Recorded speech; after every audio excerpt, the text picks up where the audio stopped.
Peace, family. First and foremost, I rise, giving praise to Allah. I give honor to his noble, illustrious prophet, Prophet Noble Drew Ali, prophet then, back then, prophet still, right now, and prophet. He always will work through us by the will of Allah as we perpetuate the lessons. And this lesson here tonight, it may cause a little bit controversy, but it ain't got no problem with it because we feel as though we can stand on what we stand for. So the topic tonight is the Moors, in particular, the Moorish American Muslim. But I just use the term Moor. But in particular and specifically, the Moorish American Muslim holds the keys to ancient Kemetic science. Ancient Kemetic sciences. That's right, I said it. I said it, Brother Reggie. I said it, Shaka. The Moorish American, the Moors, hold the keys to ancient Kemetic science, to ancient Kemetic sciences. That's right. That's right. Somebody in the chat said that's a big statement. Oh, yeah, that's a big statement. And we here tonight is going to stand on this statement. It's something that our Prophet Noble Drew Ali says when he was back in New Jersey, back in his New Jersey days. He carried this ID, and on that ID, it said Professor Drew, the Egyptian adept student. See, the Prophet Noble Drew Ali, unlike most people may think, the Prophet Noble Drew Ali Ben made the connection to the Nile Valley and us. See, the problem is that people learn more science from people that's not even Moors. Better yet, people learn more science from people that call themselves Moors, but they don't attend a Moorish science temple, which is what the prophet designed to teach Moorish science. So when you don't attend a Moorish Science Temple of America, you tend to go off on your own and you become a student of what you call Moorish science, but I call it your science. Give you an example. You go to, let's pick an Ivy League school for the sake of an argument. You go to Yale. You attend all your classes, they give you all your credentials, and guess what? You become a Yale graduate. You go on, you use them credentials over and over and over. But now some of those credentials, you're going to have to take refresher courses. Doctors, lawyers always grabbing new information, some of those classes, whatever the case may be. My point is this. To be able to represent that school, you must always be on top of your game. You must be an alumni. You still got your connection. When brothers leave the Moorish Science Temple of America and they sever their connections, they actually sever their birthright. Because the Moorish Science Temple of America is a perpetual organization. It unfolds as you grow in it. You may unfold, but you will not continue to unfold within the construct of Moorish science. So what am I saying? A lot of people are learning Moorish science, or what they think is Moorish science, from people who have been in the Moorish Science Temple of America and left. from people that have learned it off the internet, bought affairs, and now saying that they're Moors. From people that find themselves being so proud of not being black. So now they push the I'm not black as if that's the sole teachings of the Moorish Science Temple of America. When that's only one little minor or major or medium, it's only one part. You see. Now, Moorish Science Temple of America has a direct connection to ancient Kemet. When you look at the old pictures of the Prophet Noble Drew Ali in the organization, you begin to see that all, let me say 80%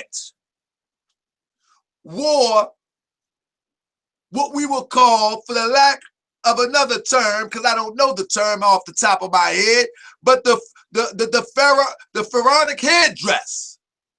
When you look at the convention pictures, they dress like pharaohs. See, I don't know where it got off track, where we have allowed other people to define what is a Moorish American Muslim and who are the Moors. Somewhere it got off track because the Prophet already cleared all that up. But I'm telling you today that we back to bring it back to what the Prophet brought, not what these other brothers bringing. Whoever they may be, I don't know. I'm not picking out nobody. I'm just saying somebody dropped the ball to make the unsuspecting public believe that the Moors are not of Africa, that the Moors have enslaved people, that the Moors have no association with Ancient Kemet. When, in the true sense, the old scholars, our elders, have not only said it once, not only said it twice, but tons of times, that the Moors are basically the caretakers of the knowledge of ancient Kemet. It's been said many, many a times. But all of a sudden, because of all of this propaganda, we, and when I say we, I'm talking about those that don't subscribe to Moorish science, have been on attack of the Moors. And in reality, they really are on attack of their own culture. Because every time you attack me, you're attacking yourself. It's okay though. See, we're going to work to clear this up. We don't expect to clear this up in a few YouTube shows. We don't expect to clear this up in a few temple meetings. See, we don't expect to clear this up in the next 6 months. See, we in this for life. See, we Moorish American Muslims, the true Moorish American Muslims, this is all we got. This is a lifestyle. This is more than attending a meeting. This is a lifestyle. This is a culture. This is a way of life. It is what it is. So we are going to work to help people understand, whether you like it or not, your blood and my blood is the same blood. Whether you call yourself black or whether you call yourself brown, your blood and my blood is the same blood, and that same blood is the blood of the ancient Kemetics. Talk to me. You know what I mean? So somebody say, did Noble Drew Ali use the word Kemetic? Brother, we can hardly speak English, but we know that Egypt and Kemetic is one in the same place. See, let's not get caught up. Let's start thinking about the ideal of something. What was the message trying to be conveyed when the prophet spoke about ancient Egypt? What was he trying to talk about? Why did he mention ancient Egypt? See, let's stop using the term Kemetic as if it's exclusive to 2016 or if it's just exclusive to the Nile Valley. The prophet used words that people can understand and use as a starting point to research. Come on, man. Let's not play that game. So, here we go. We're going to do with this. We're going to open it up. I'm going to look at a few chats real quick. Let's look at a few chats real quick and let's see. Okay. We seem like we got everybody on a good path. Let's see. Everybody look good. Everybody look good. Good. All right. I'm checking out the chat because I want to make sure that we're on the same page. Listen, nobody trying to force you to be a Moor. What we're trying to do is educate each other today. And that's what we're going to do today. We're trying to kill the myth that Moors and ancient Kemet is two separate things, because it's a myth. We're taught by our prophet that every living thing is bound by course to every other living thing. We're taught by our prophet that civilization came through the Nile Valley. That's what we're taught. And then it found its way to northwest and southwestern shores of Africa. Let me say it again. That civilization came through the Nile Valley and found its way northwest and southwestern shores of Africa. See, now we get a chance to elaborate on our story as Moorish American Muslims, which is your story too. But we're going to get into the science of it. I see my brothers in the chat, and I'm not going to hold him up too long because I know he may have something that you can really use to further your studies. And as we go on, a few other brothers be here momentarily. So give me a minute, and I'm going to give the link to my other brothers and let my brother Sharif Aniel Bey come into the chat. Islam, people. Islam, my brother. Peace. How you doing, brother? All is well, Mo. I want to first rise and give praise to Allah, Almighty, Eternal, and Incomprehensible. I want to give honors to His prophet, the last prophet in these days and times, Prophet Noble Ali. Love made manifest so that men can comprehend. I want to give honors to the forerunner, the Honorable Marcus Mosiah Garvey. I want to give honors to the Moorish Science Temple of America, past and present leaders of the Moorish Science Temple of America, past and present members of the Moorish Science Temple of America. I want to give honors to my brothers and Ali's men. I want to give honors to the host of Moorish World TV, Brother Talker Bey, aka Off the Turnbuckle Bey. Islam. I want to give honors to all of those on the show tonight, and for all of those that seek the truth. You know, we give honors to seekers of the truth. And a seeker of the truth is a scientist in the very basic sense, because we understand if we're truly seeking the truth, it may not agree, the actual truth may not agree with our presumption. Courage enough for truth. We have courage enough to look and see what's behind door number 3, knowing it might not be what we expect it to be. So, you know, I'm saying that to prepare a lot of the people listening tonight. Peace. Islam, and brother, I want to say this. I want y'all to get some pens and paper. Can we do that? Can y'all get some pens and paper? Because listen, and I'm gonna just talk a little bit as I wait for my brothers to come into the chat. But I want y'all to get some pens and paper due to the fact that I had a brother that was on the on a platform, one of them chat rooms on Facebook. And the brother was asking me some questions, and he began as an antagonist.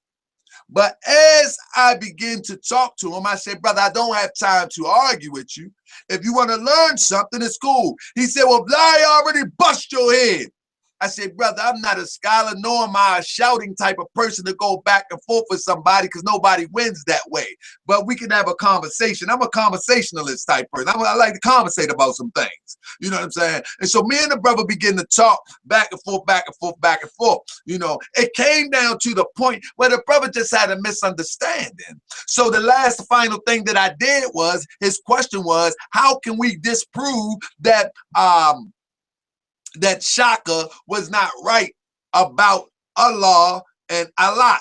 I think it was Allah at Samaria or something like that. And I say, well, brother, that's all we have to do is learn to be able to talk to each other. And I didn't say it in these exact words, but in retrospect, I just was basically saying all we have to learn to do is learn the art of communication. And if I can't answer the question, fine. Man, this world is over millions and millions of years old. I don't know everything. And no more will profess to know everything. But 9 times out of 10, one more we could find that may have addressed it. So it all got down to the point where as though I had to refer this brother to our video, and I mean the Lord Albert video, where the sister, and I hope he's seen it, where the sister said that wrote the book that Shaka quoted from, that says this one doesn't have nothing to do with the other. You cannot mix the both. You cannot say that a law of Arabia has something to do with the ALLA or ALA of Samaria or whatever it was, Syria, whatever it was.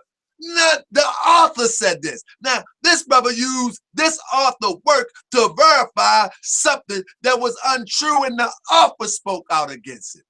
But now, hopefully this brother that was on Facebook went and did the research behind exactly what I showed him and cleared it up. Point being is this: when we start talking about ancient Kemet, and we start talking about the Moorish science connection or the Moorish connection with ancient Kemet, you can go back and forth with me all day, but first research what the brothers is about to give you. So I say, get yourself a pen and a paper, write it down. And once you check it and write it down, and you either you can shelf it, or you can say, oh, I can use this. Or you can say, man, you got this explaining to do. And then we can go from there. With that, I want to bring my brother to the chat. Brother Grimion L, introduce your brother. Come on up in the chat, and let's see where we're going to take this conversation. I got a few questions that I'm going to present in the chat. Let's go. Islam, this is Brother Zachary Grimion L. I hope you brothers can hear me pretty clear. Yes, sir. Praise Allah. Well, first, I want to rise giving praise to Almighty God Allah, and honors to his holy prophet, Noble Drew Ali. We give honors to the forerunner, the Honorable Marcus Mosiah Garvey. I give honor to all Moorish Science temples of America, all throughout the world, all throughout the nation. I give honors to all my brothers and Ali's men. I give honor to everyone that's doing their work in uplifting fallen humanity. All praises due to Allah. Peace. Peace, peace. So let's get straight to it. I got a brother in the chat named, I got a brother in the chat say, yeah, I'm excited. Basically, let's get to it. So brother Sharif, first thing to you, let's start from the beginning. From the beginning in New Jersey, the Prophet Noble Drew Ali has this, what I would call an ID. It could be something different. But I would use the term it's an ID, where on this ID it says Professor Drew, the Egyptian adapt student. Exactly what was that piece of paper, document, or identification, and what was it for? Yes, sir. Well, to my knowledge, and again, there's a wealth of knowledge on this topic by the that the elders of the Moorish Science of America hold. But from what we know in our research, that document was actually an ad. It was like an ad in a newspaper, like a calling card type of thing. You know, during that time period, of course, the Prophet was holding meetings at Dixon's Barbershop, 181 Warren Street, downtown Newark, New Jersey, and that's the address you see on the card, right? And it says Professor Drew, the Egyptian adept student. Now, again, like I said, he was not just holding meetings. See, this is what's interesting. Not only was he holding meetings, but he was holding himself out as one with divine power, as it says on the card, and he was healing people during that time. Now, we know that later on in Chicago, Illinois, right, that when he relocated to Chicago, that he used to heal people in such numbers that, and the people kept returning and referring other people, that, you know, at a number of times they had to tell people to go home and come back tomorrow because the prophet was tired. You know, so we find on that card that he was doing that very same thing as early as 1913 in New Jersey. Also, the title, but going back to the title, the Egyptian Adept Student. Before we go any further, and this is one of the issues that is an issue with our brothers that we love in our community that adhere to or subscribe to what's called Kemetic science. The problem that we see is, like you had said before, is communication. We may be saying the same things, but we may not mean the same things with what we say. So let's, as I've said before many times, let's make understanding understood. Let's define Kemetic science first. Islam. So we can have a meaningful discussion. Let's define it. See, what ends up happening is that a definition is presumed, right? The presumption of what Kemetic science is people adhering to ancient Kemetic culture.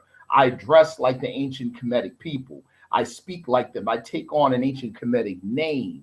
You see what I'm saying? I idolize and glamorize and romanticize ancient Kemet. I learn a lot about Kemetic history.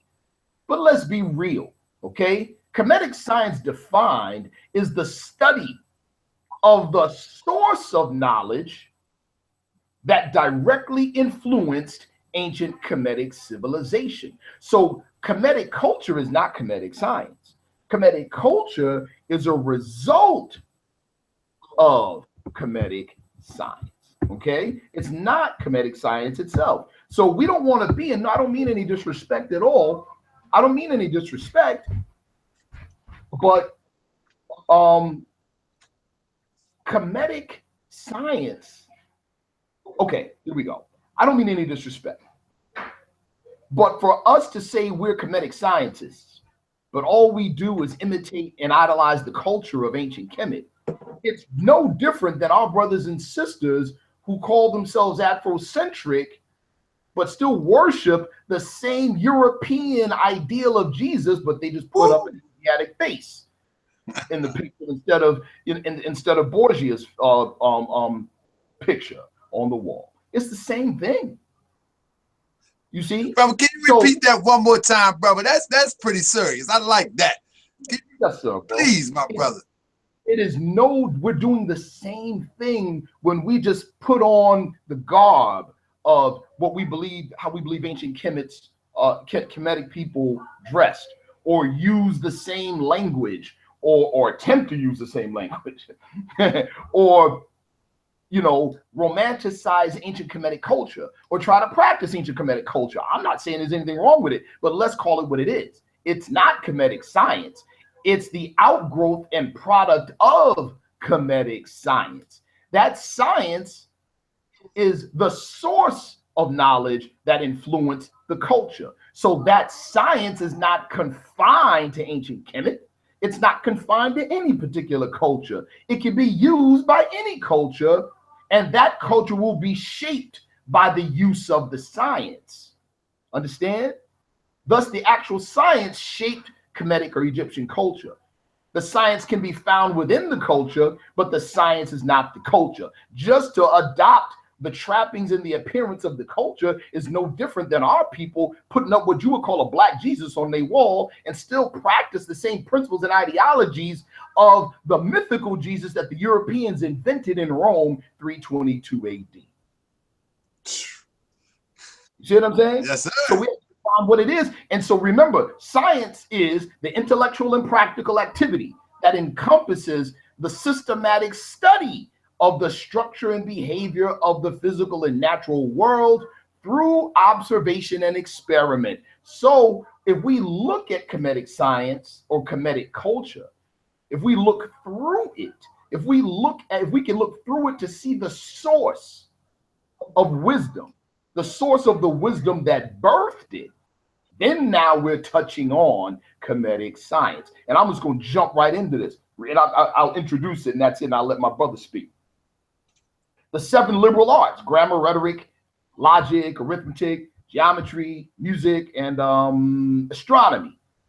All of these are the results and outgrowths in ancient Kemet of the study and development of the science that we now call alchemy. And alchemy is the study of the transformation of matter. And before anybody tries to say, wait a minute, that's pseudo, keep in mind that alchemy is attributed in ancient Kemet to Tahuti. Keep that in mind. And what we see today with the pyramids and all this great and wondrous science and stuff that people still can't comprehend today is a result of the study and development of alchemy. Let's just keep it a buck. So again, alchemy is the study of the transformation of matter based upon the presupposition, listen close, that matter is a gross projection or shadow of a spiritual source reality. Sounds like chapter 1 of the Holy Quran of Moorish Science. Yes, sir. Peace. With that, let me bring my brother in. Brother, you hitting hard. We hitting hard already. Hey, everybody share this, because I'm telling you, the brothers that study now, all right, listen. All of our brothers who study ancient Nile Valley civilization and culture, I think they'll be interested in seeing this. Man, get out of here. Them Hoteppers want to see this. I want y'all to share this so we can get all these brothers that's Hotepping on board so they can ask some questions in the chat. Don't be disrespectful, and let's move forward and develop this information so we can have an understanding and grow from there. So everybody share this. Tell them that the Moors are talking about that they are the ancient Kemetics. Tell them that too. Tell them all that. Anyway, with that, I want to bring my brother Lasana Tunikail into the chat. Islam, brother, come into the chat. Let the people know who you are, my brother. Are you there, my brother Tunikail? Yes, sir. Islam, Islam, brother. Islam. I rise first, giving all praise due to Allah, the causeless cause and the rootless roof from which all things have grown. Next, give the highest honors to his prophet, Noble Drew Ali. Give honors to the forerunner of the prophet, Marcus Mosiah Garvey. Give honors to the grand staff, the supreme staff, local temples, and members, all things pertaining to Islam. Yes, sir. My brother, brother Sharif and Ayel Bay definitely going in. And I just wanted to chime in and camel back in the sense that when ones talk about the knowledge from ancient Kemet, and then you fast forward it to the Western world, they have the tendency to catapult over the medieval world to get to the modern world. They think that this knowledge was preserved to where they're able to study it in English now. They study Kemetic knowledge in the language of English. How did that occur? How did it get from Kemet and ended up to them in English? How did the knowledge from the ancient world of ancient Kemet arrive in the modern Western world?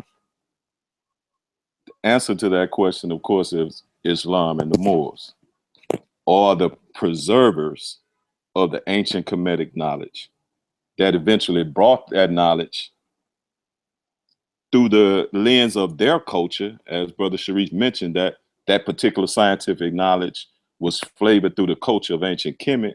Now you have this same scientific ancient knowledge colored through the culture of the Muslims, including the Moors of Islam. Now, that being said, there was no way this knowledge could have gotten to you if it were not for the Moors and Islam preserving this knowledge. And I want to start by quoting from our good brother, George G.M. James in Stolen Legacy. He says that how the African continent gave its culture to the Western world. And I'm quoting from Stolen Legacy. As mentioned elsewhere, the Egyptian mysteries and the philosophical schools of Greece were closed by the edicts of Theodosius in the 4th century AD and that of Justinian in the 6th century AD. And as a consequence, intellectual darkness spread over Christian Europe and the Greco-Roman world for 10 centuries. That's 1,000 years. During which time knowledge had disappeared, reverted into straight barbarism. As stated elsewhere, the Greeks showed no creative powers. Continuing on, I'm gonna fast forward because I want to make this as concise and time specific as possible.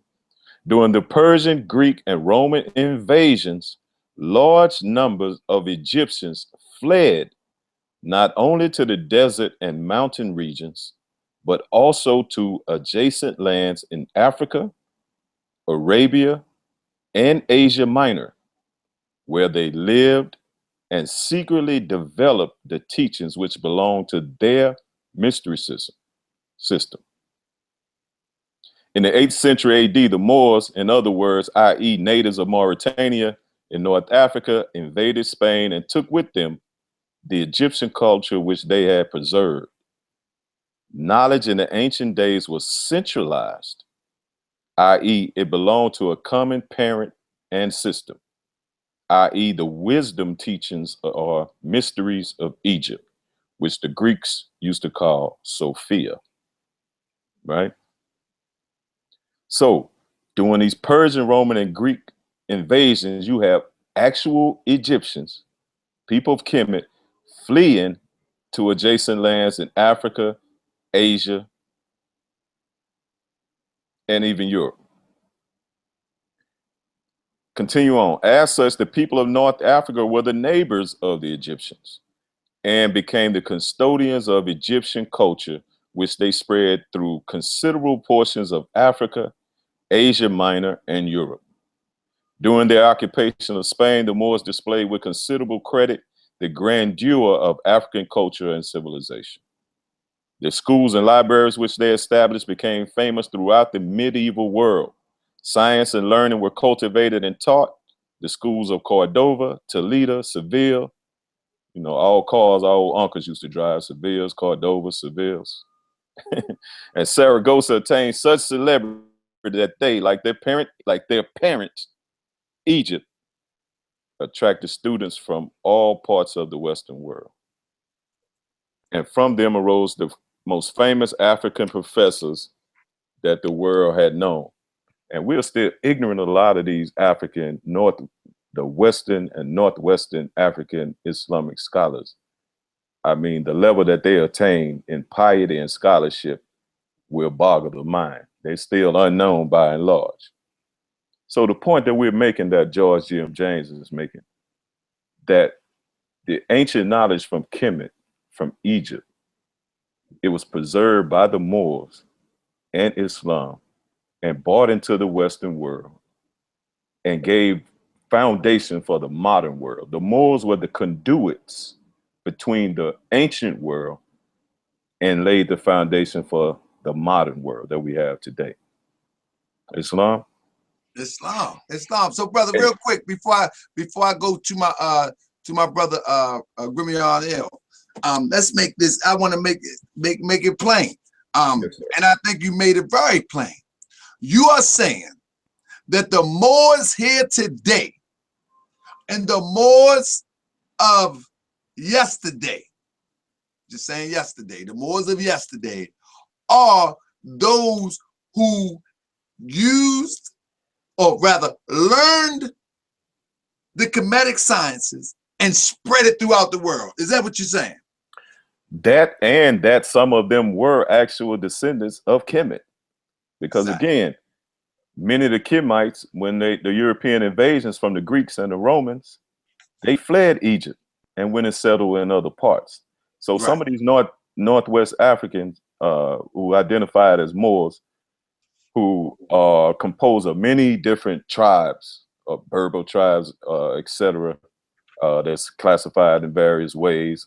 Some are called Arab tribes, West African tribes. It was many tribal and national identities that compose the Moorish diaspora.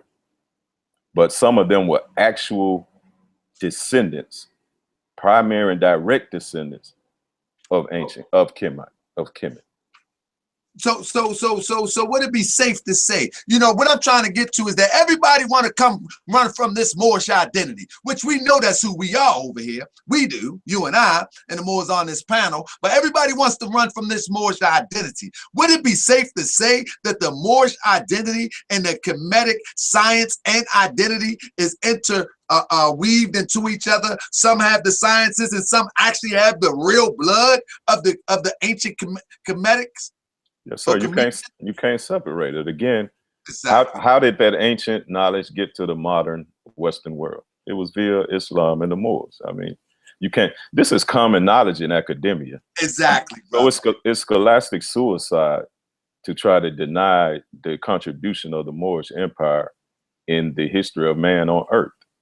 I mean, to try to deny that is ridiculous. It's the height of ignorance, and like I say, scholastically, you would never win that. You know, this is pretty general knowledge in academia. And I think that ones lean to their lower selves, because again, when you lean into the attributes of the lower self, you lose some of your reasoning and your logical faculties, and you're thinking through an emotional lens, because some Moor may have offended you because of the way they propagated the faith, or some you could see as arrogant, so you would develop this anti-Moorish sentiment. And none of that has to do with whether or not you're dealing with the truth of the contribution of the Moorish Empire, not only to African history, not only to Western history, not only to Islamic history, but also to quote unquote African American history. Islam more. I just like to try to put emphasis on it. Y'all might hear me repeat I may ask you the same thing 5 or 6 times, due to the fact that there's been a campaign to separate the Moors from the Nile Valley culture, to even separate the Moors from Africa. Go figure that one out. But nevertheless, Islam, brother, man, can I just really briefly show sure, you? my brother, come on in. Some of you may remember this slide. Some of you may remember it. Can you see it? There it is. Yes, sir. Some of you may remember this from April 10th, and this is to continue the camelback off my brother Tunica Ill. Powerful but very poignant demonstration about the connection, about literally the Moorish presence and the Moorish influence being the missing connection between ancient Kemet and our people here in America. I mean, absolutely, you cannot, it is impossible to make the connection between our people here in America and the people of ancient Kemet without including the Moorish contribution. So, another the 8th century Moors, natives of Mauritania, were the recipients and the custodians of the ancient authentic tradition that was and is the mysteries of Egypt, and became so from a number of avenues. Much later, during the Persian, Greek, and Roman invasions of Egypt, large numbers of Egyptians sojourned to Arabia, Asia Minor, and North Africa, where the teachings of their mysteries greatly enhanced the already present ancient Egyptian teaching of the descendants of the ancient Moabites in Mauritania or North Africa. The Moors in the 8th century, as the neighbors of and safe haven for the Egyptians, were also in fact custodians and ambassadors of African culture that the known world at the time looked to for enlightenment. Further, the Moors established caliphate at Baghdad, Cordova, and Cairo, thus maintaining a constant contact with Egypt, Europe, and Asia Minor simultaneously. Brother, yeah, that really knocks it out the park. And I'm really expecting some brothers that is from the Kemetic Science, or you want to call it Kemetic community, to come into the chat and ask some questions, because I don't want the Monday night quarterbacks where we're off doing our social duties, we're working, we're building a community, and then we got a barrage of questions that there's no way in the world that we can answer throughout the week, one after another, after another, after another, after another. So hopefully they can get this, and hopefully everybody will share this so they can come into the chat and we can address maybe some questions that they may have with the connection of the Moors, connection to ancient Kemet. Nevertheless, without further ado, let me bring my brother Grimial in, due to the fact that I'm not even going to ask him a question because I'm feeling, I feel that he got his motor running, you know, and he ready to take off. I'm pretty sure he got something that he definitely wants to add on. So if I am right, he just left the chat. Grimial has left the room. Now, I don't know what just happened, but he just he done went over the Nile Valley on me. What are you doing? I'm just playing. Nevertheless, we will keep it moving until he get back. Maybe he had a bad connection or something. Nevertheless, what does the prophet mean by this, brother? And you know, this is something that we have to address. When the prophet gives us in our chapter 47, the prophet tells us in chapter 47, and we just want to deal with the title of the chapter for right now. Okay, he's back, and then we'll get to that. Brother Grimial, you back into the room. I just want to see if you wanted to add on to what has been said thus far. Any words, my brother?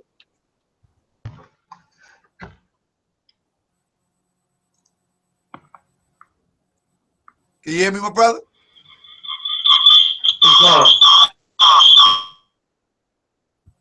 Oh, you up there twice. That's what type of degree is that? That's bro, you ain't, I gotta go to that. What's that? Well, we can't hear you, brother. But you got two Islam. people. I'm on, brother, man. I'm having some technical difficulties over here, more, but I'm straight now. Well, whatever the case may be, I tell you what, that's a degree you gotta tell me in private. I like that one, because if it was two of me, I'm telling you, we'd be fired up in here with some holy zeal on these people that's talking about the Moors. Now, I just play. Brother, give me all that. Come on and add on and build on with us, my brother. Islam. You know, basically, more the bottom line is this. You know, just after what Sharif Bey demonstrated and what brother Tunica L demonstrated, you know, the bottom line more is you know, we might as well shut the show down, because I mean, that's the bottom line. So I mean, you know, if you know, in an appeal to our Kemetic brothers and sisters, and in all seriousness, you know, if you know, are willing not to accept that particular information in regard to the Moors, you know, we might as well shut down the master teacher George G.M. James, if that's the case, if you're unwilling to accept that information. But you know, I just wanted to show something, and we all know basically that everything that Prophet Noble Drew Ali revealed is basically a degree, if you will. And when we go to in chapter 48 of the Holy Quran of the Moorish Science Temple of America, I'm gonna just put it, because I didn't have time to make a slide show. I just wanted to make a slide show. But if you brothers could read that, you know, that demonstration says that Egypt is the capital empire of the Dominion of Africa. And without, you know, going into the reading the long lengthy chapter, I'll just point out certain things to connect it into what brother Tunica L and brother Sharif Bey was saying in that regard.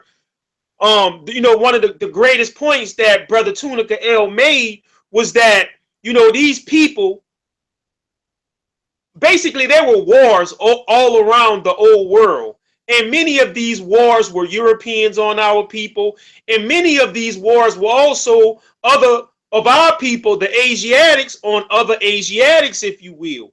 So in essence, what the brother was saying, that because of this disturbance, you know, due to the Greco-Roman or the Ptolemaic dynasties, if you will, people were trying to escape the onslaught of the rules of these foreigners. So they went into the northwestern and the southwestern shores of Africa and joined all of their other brothers and sisters. See, this ain't just no one thing that happened. All of the population of these particular areas, you know, happened over a period of time. Like the prophet said, the inhabitants of Africa are the descendants of the ancient Canaanites from the land of Canaan. And his father Ham and his family, old man Cush and his family are the first inhabitants of Africa who came from the land of Canaan. So, Noble Drew Ali recognized this and made this a part of the Holy Quran of the Moorish Science Temple. Now, I want to go back to the record that my brother Sharif Bey in Tunica L was reading from Stolen Legacy. And I want to point something out as it relates to what Prophet Noble Drew Ali brought us as well, and then tie it in. So in the same chapter, chapter 3, on page 40 of what Brother Tunica L was talking about in regards to the Moors, and the Moors being the conduit, if you will, of the remainder knowledge of the ancient Egyptian empire. But Dr. G.M. James also pointed this out in the same chapter. And he said, just here, it would be well to mention that all the great leaders of the great religions of antiquity, I'm going to read that again. Just here, it would be well to mention that all the great leaders of the great religions of antiquity were initiates of the Egyptian mystery system. The Egyptian mystery system. From Moses, who was an Egyptian hierogrammat, down to Christ. And when he says that, he is referring to Jesus. Now, going back to this particular book, the Holy Quran of the Moorish Science Temple of America, this book, encoded in this book, is what we call the 18 missing years of Jesus. And being that this is the 18 missing years of Jesus, this particular book, the Holy Quran of the Moorish Science Temple of America, also talks about the same thing that George G.M. James talked about in regard to Jesus being a student of the Egyptian mystery system with all of their religious leaders in the world. So basically what George G.M. James is saying is that every religious leader had to come to Egypt, or this particular school in Egypt, to study the Egyptian mysteries. And this is basically what we talk about in our book as far as the 18 missing years of Jesus. And I want to go into something else, in regard to the relationship of Egypt to all of these things and to this wisdom. I want to point out this very peculiar Bible verse just for individuals to think about. And this particular Bible verse comes from 2 Chronicles. Write it down, because I want you all to read this and discuss it amongst yourselves. And this is 2 Chronicles 35, chapter 35, verse 20 through 25. And basically, I want to read this real quick. After all this, when Josiah had prepared the temple, Necho, the king of Egypt, came up to fight against Carchemish by Euphrates. So these are our people, other Asiatics, engaging in war against other Asiatics. And he came up by Euphrates, and Josiah went out against him. And basically, what this verse is telling us is that when the Egyptian Pharaoh went to fight these Chaldeans or Babylonians, if you will, King Josiah of Israel mounted his army to go up against the Pharaoh. But then this is what the verse says. It talks about, verse 21 says, but he sent ambassadors to him, saying, what have I to do with thee, thou king of Judah? I come not against thee this day, but against the house wherewith I have war. For God commanded me to make haste. Forbear thee from meddling with God, who is with me, that he destroy thee not. Nevertheless, Josiah would not turn his face from him, but disguised himself, that he might fight with him, and hearken not unto the words of Necho, the Pharaoh. from the mouth of God, and came to fight in the valley of Medigo. And archer shot at King Josiah, and the king said to the servants, have me away, for I am sore and wounded. Why did I read that? Basically, the reason why I read that is that I just wanted to point out the fact that in this Bible, you have an Egyptian pharaoh who is talking about God sent him against Charchemish, the king of the Chaldeans, if you will. So if these Egyptians are these nasty, evil pagans that people try to make them out to be, why the fact is codified in the Bible that this King Necho of Egypt is being commanded by God, and then God slew the very king of Judah in order to have his will carried out. So that means that not only is the Lord of hosts or the Most High with the Judahites, if you will, but he was also with the Kemites. So I point that out, you know, for all of my monotheistic or Israelite brothers out there, who may be watching or who may watch this broadcast later, that we are dealing with people who may have used different terms, like our Holy Quran says, but these people knew that the Most High God was one. So when we get into the Egyptian mysteries, if you will, it's, with that being said, there is no illegitimacy to what our brothers was teaching in Egypt. And this is also in the Quran that we had of the Moorish Science Temple of America, that these people all believed in one universal supreme cosmic mind, if you will.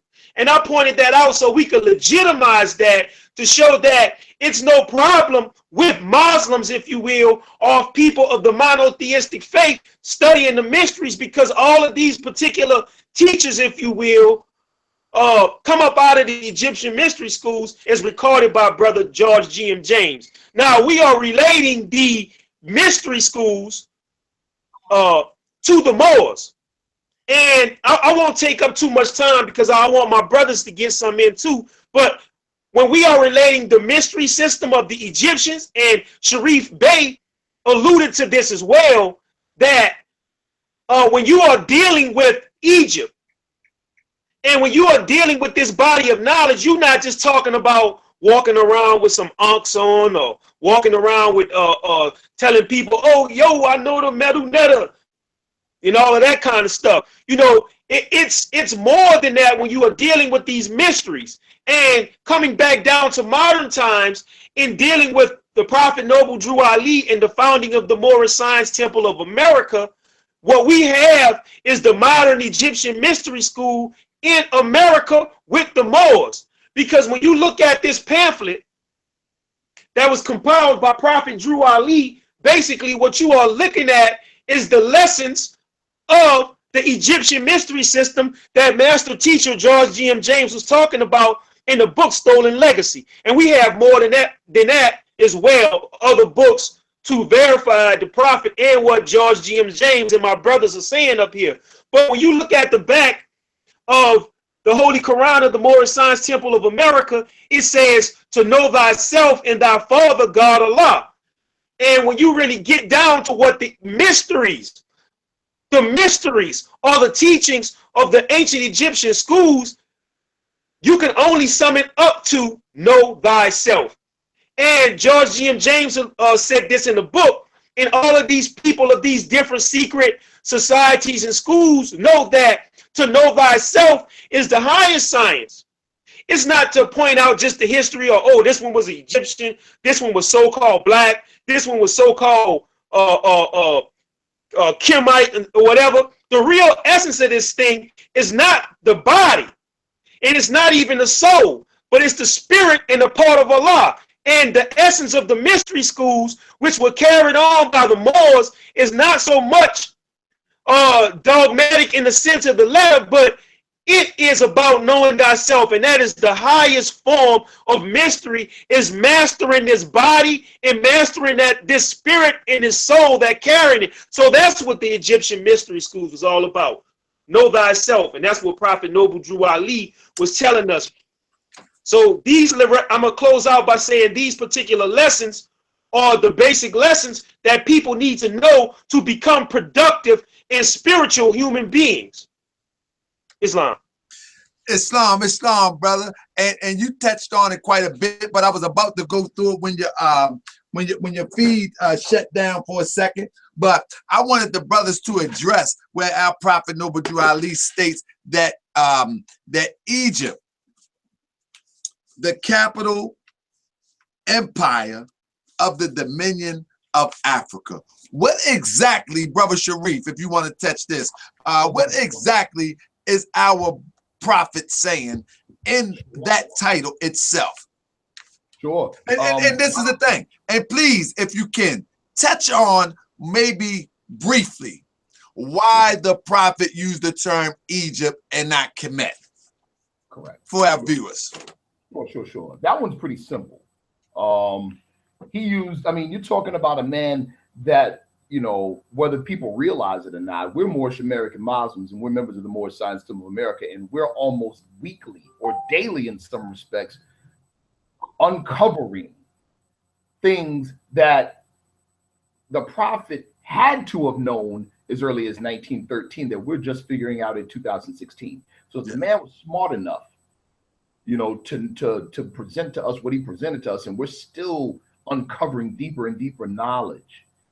I'm sure the man knew the difference between the term Yeshua and Jesus, but he chose to use the word Jesus. That's right. You know what I'm saying? I mean, I think there's a simple logic to it. I don't want to belabor the point, but I believe that that's the reason he used the term Egypt instead of Kemet.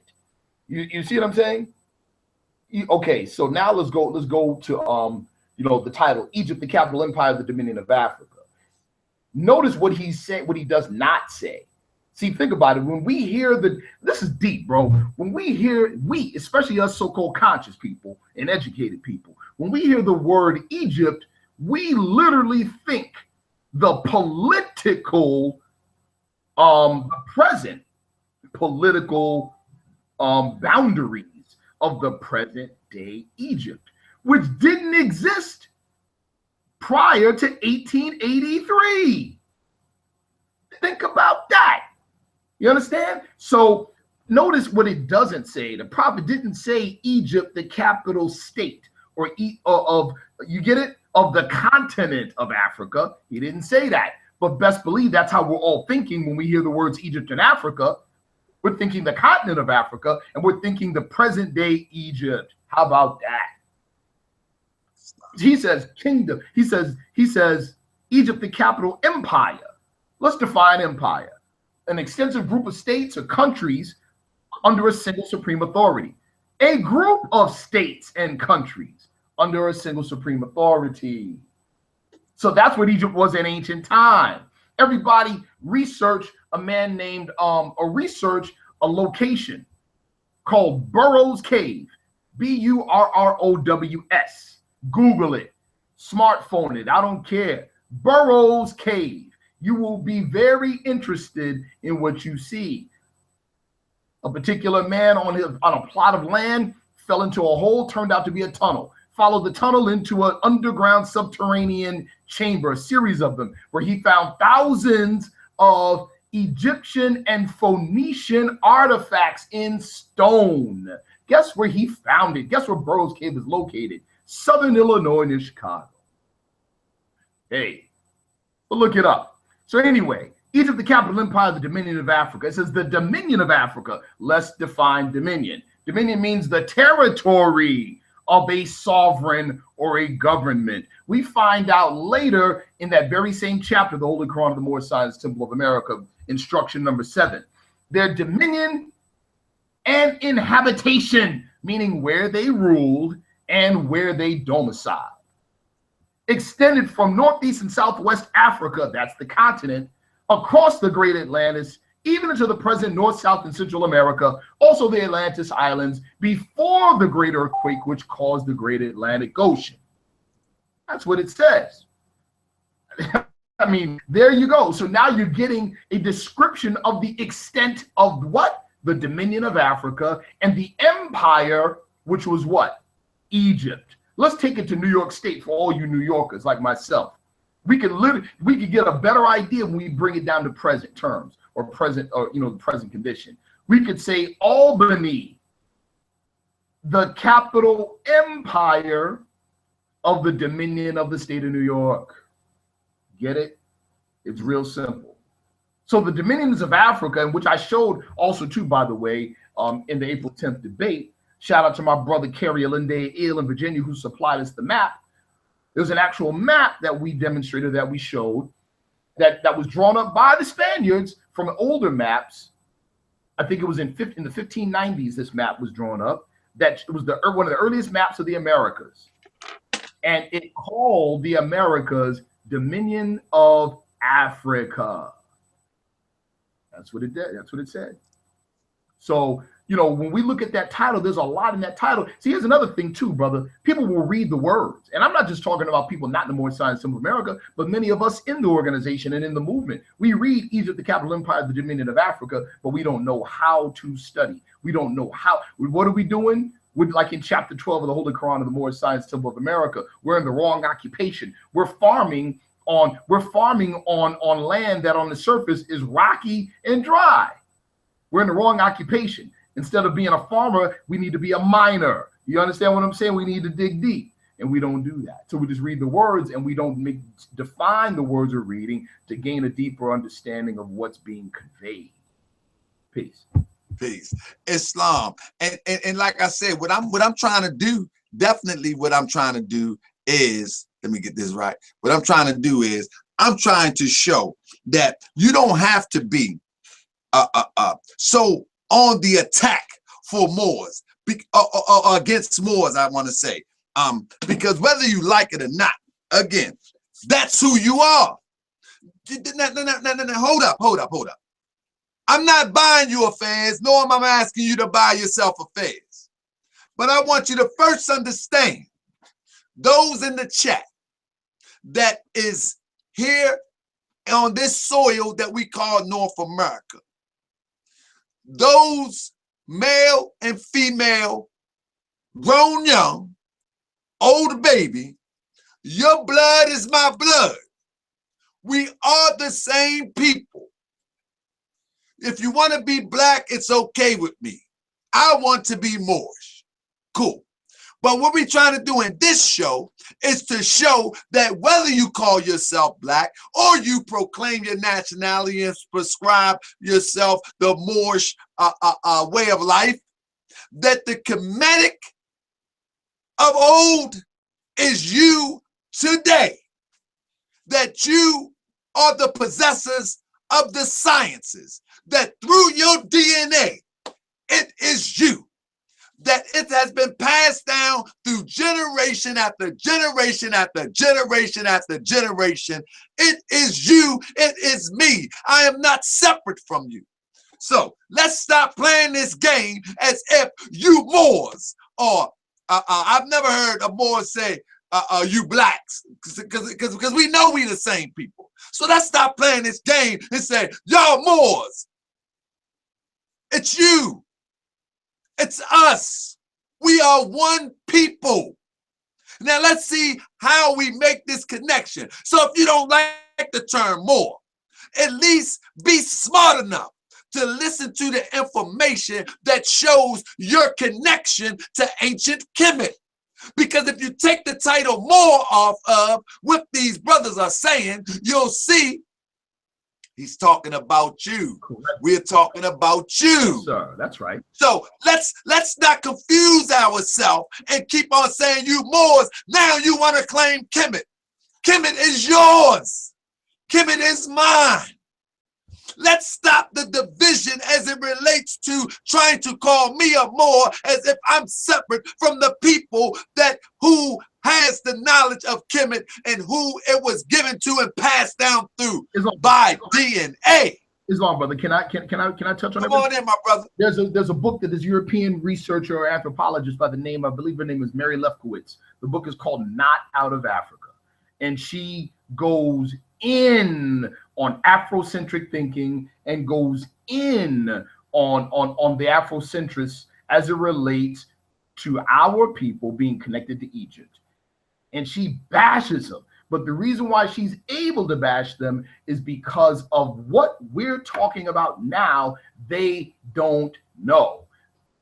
They didn't know. And just like most of the conscious community today, they can claim Kemet and claim Egypt in name. But when it comes down to actual scholarship or academia to prove a connection without the Moorish connection, you are just wishful thinking. And this European woman by the name of Mary Lefkowitz and people like her can come and bash you at will. What we're doing is arming everybody, including the ancient or our brothers and sisters with the Kemetic science. We're giving you arms. This is a Maxim armory. That's what we call it.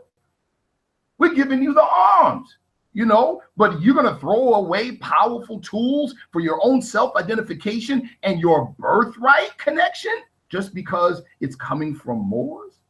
Come on. That's cutting your nose off to spite your face.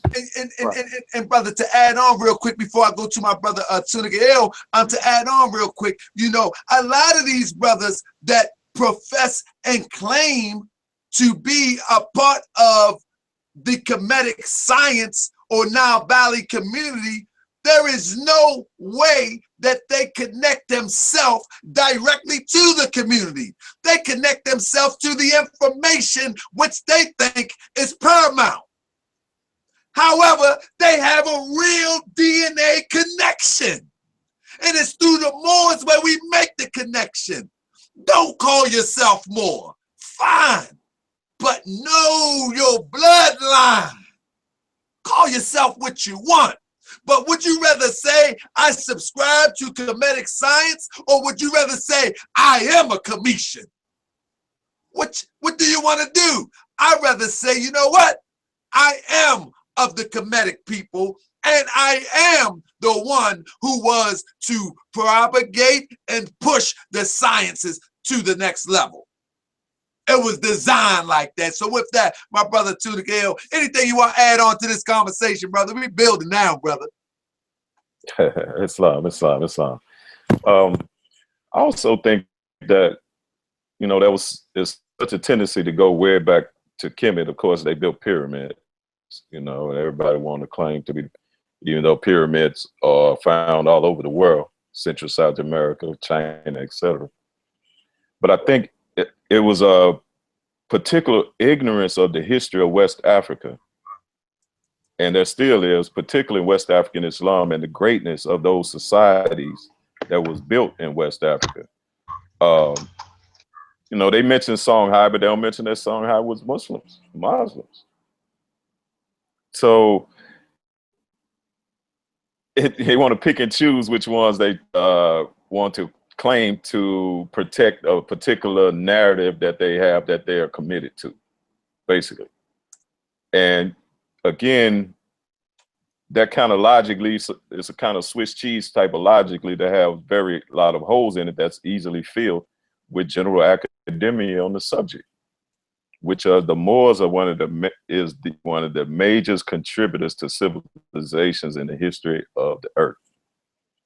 And who would not want to claim a connection to that, especially being at the real connection. Being said, you know, I heard early on, Dr. Ben was the first person I heard mention the Moors. And I came to study some of the Kemite theology via the brother Ra'un Nefer Amin, the founder of the Sourcet Society. In fact, it was the work that he put in, particularly in Atlanta, Georgia, where he had restaurants. He had a community, sizable community there. And it was the work that he was doing on the streets in Atlanta that eventually influenced Dr. York and the Nuwabians, who adopted it. And of course, they had a larger network. So they popularized the knowledge out of Kemet that brother Raul Nefer Amin had was the one who really put it down originally. And when I came into the teachings of the Prophet Noble Drew Ali, I was fresh off of studying particularly Medu Neter number 2. And I know there are some armchair quarterbacks who have some problem with Amin's work. But having said that, because I was so fresh off in the temple, I could instantly see the correspondences between the teachings. That's why I'm sometimes baffled for those who claim to be about Kemetic science who don't see the teachings when they read the Moorish Holy Quran. I don't understand how they don't see it. Because if you are about Kemetic science and you pick up that Moorish Holy Quran, even the moral teachings aside from the esoteric teachings, but the moral codes that's encoded in the Moorish Holy Quran are aligned and similar in thought and premise as the moral codes of Ma'at or the Asarian theology that Brother Raul Nefer Amin espoused in the Medu Nefer. Now, let's go back to Noble Drew Ali in Newark, New Jersey, in that little famous card, which I don't have a copy of it, but I know everyone is familiar with it, where the prophet is referred to as the Egyptian adept student, right?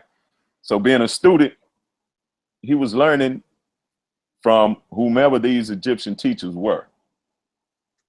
Now, a very interesting thing, again, we're going to keep referring to Stolen Legacy because that's a major work that all our people need to study if they want to understand a basic foundation of Egyptian theology, which he categorized as a religion, although modern one religion, because as the religion, it puts a particular amount of responsibility upon them.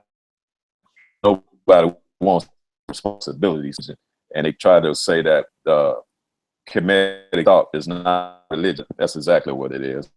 Priests, there's scriptures, it had chants, it had rituals, all the things that religion have, moral teachings, et cetera, et cetera. So that being said, let's look briefly at the curriculum of the ancient mystery schools as espoused and brought out by Brother George G.M. James and Stolen.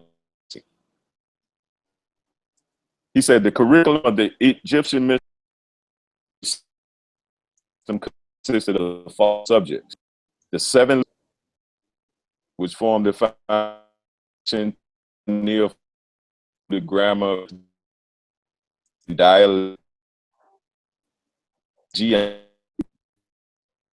Brother, you breaking up a little bit. You breaking up a little bit. Can y'all hear the brother? Can you hear me now? Yeah, there you go. You good now. All right.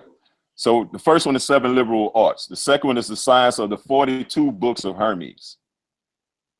30 mentions the singer of Otis, the horoscopist, who must know the 4 books of Hermes dealing with astronomy, the hierogrammat, who must know the hieroglyphics, cosmography, geography, astronomy, and the topography of Egypt and land surveying, the stolistics, who must know the books of Hermes that deal with the slaughter of animals and the process of embalming, the prophetes, that's the one that we pay particular attention to, the prophetes, who is the president of the temple and must know the 10 books of Hermes dealing with higher esoteric theology and the whole education of priests. So, prophet is a degree in the ancient mystery schools. Here you have Noble Drew Ali being an ancient Egyptian adept student. That's right, Moore. Go ahead. Who graduated, so to speak, with the degree of prophet. And he demonstrated that. Because after his schooling, he went out to the world and demonstrated his prophethood. Same way Brother Jesus did. So this is very practical stuff. This is not spooky. Wow, you know, this is the actual curriculum. That's right. And prophet is a degree in the ancient mystery school, of which Noble Drew Ali achieved. Islam. So we can draw parallels between the teachings. Let's go quickly to the Metaneta Volume 2, Anuka Saw, the Kemetic Initiation System by Ra'un Nefer Amen. And we just want to read a couple of little short excerpts from this book because it's myriad of ways we could approach this, but I don't want to be too lengthy. But he says that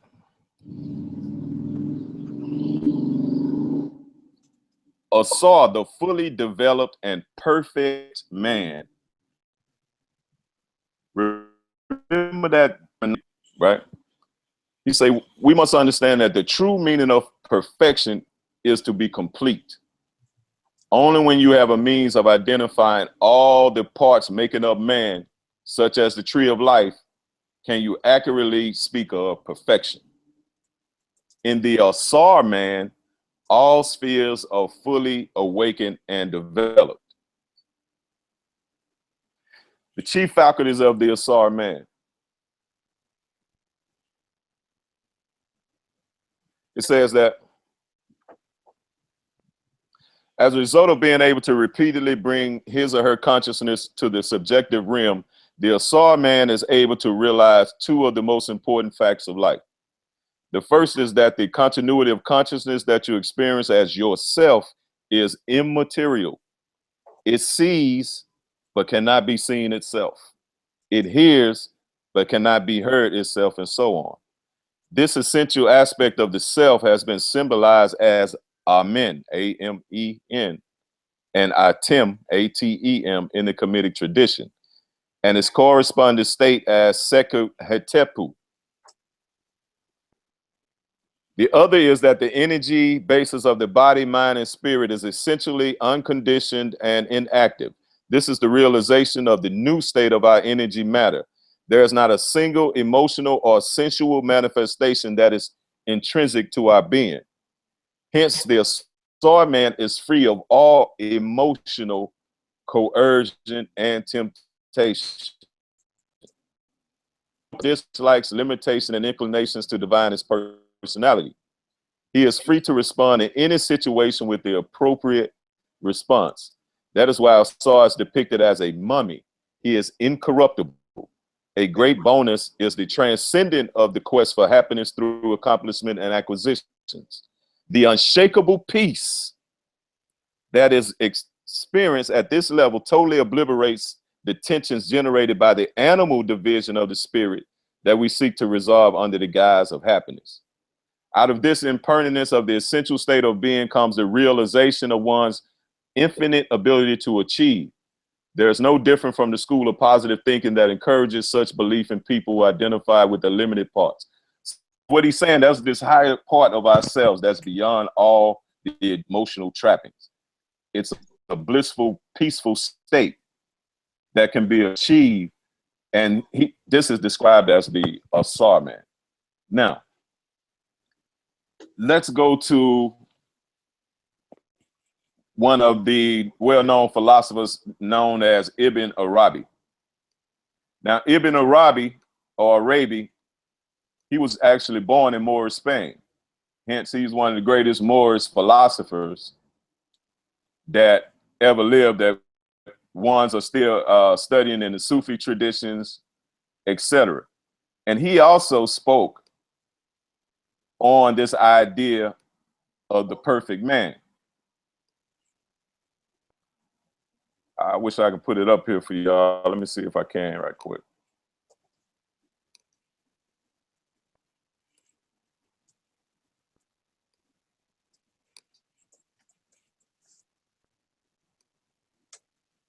Islam, everybody share this video, this live stream, while my brother Tunica Ill is trying to get a split screen going on. Everybody share this, because we know for sure there's going to be some people that have something to say along the lines of chatting after the fact. So if y'all can share this, people have questions, bring them on. In about 15 or 20 minutes, I'm gonna open the line up for a few questions. We're not gonna stay all night now, But I'm gonna open the line up for a few questions, and then we're gonna get out of here. But for right now, my brother Tunagale is gonna carry on. Brother Tunagale, the floor is yours. Everybody share, because we're about to go into the question round. Go ahead, brother Tunagale. The floor is yours, brother.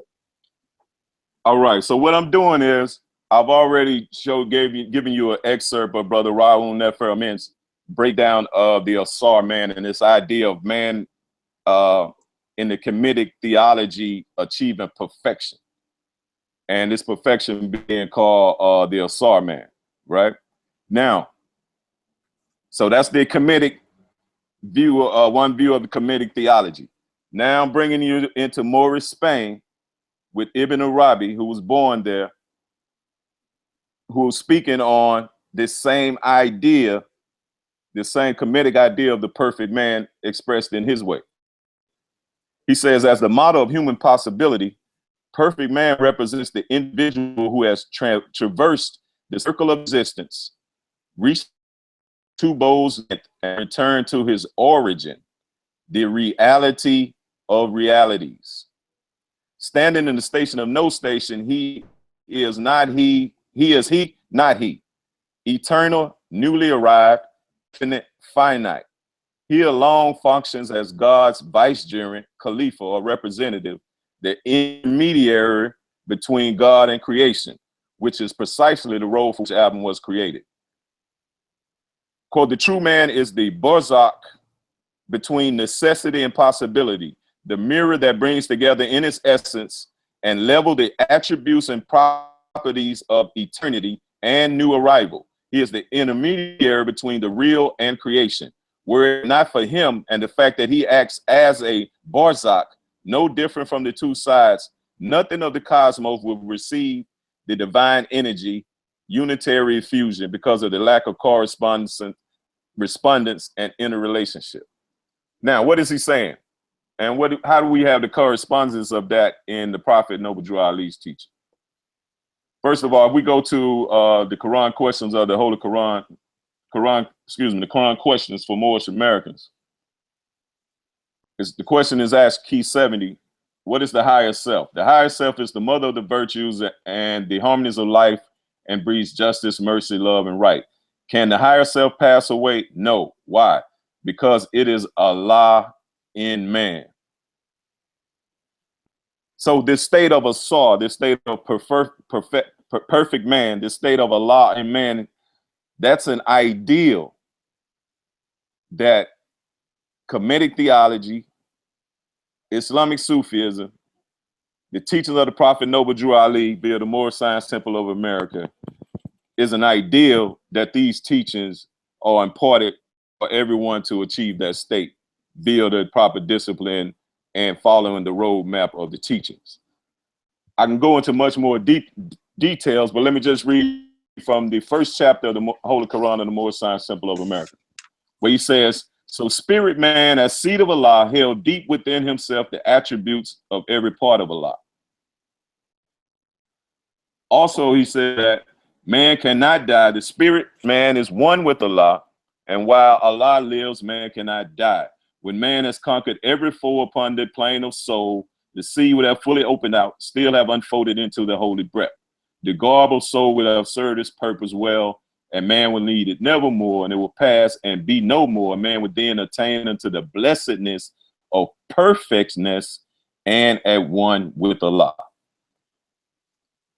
And I can go into more detail, but the idea is that state of perfectness, that state of this absolute peace that we call Islam, is an ideal and the striving that we are embarked upon in achieving.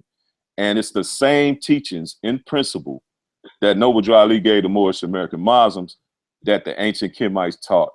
And you can cross-reference those as described in Stolen Legacy and the works of Ibn Arabi, and down to the Holy Quran of the Moorish Science Temple as illustrated by Prophet Noble Drew Ali. Islam. Islam, brother. I just want to say this. Hopefully, and I'm saying hopefully, I'm going to keep hope alive, like Jesse Jackson said. I'm going to keep hope alive. Hopefully, that brothers are in the chat room that they are learning something.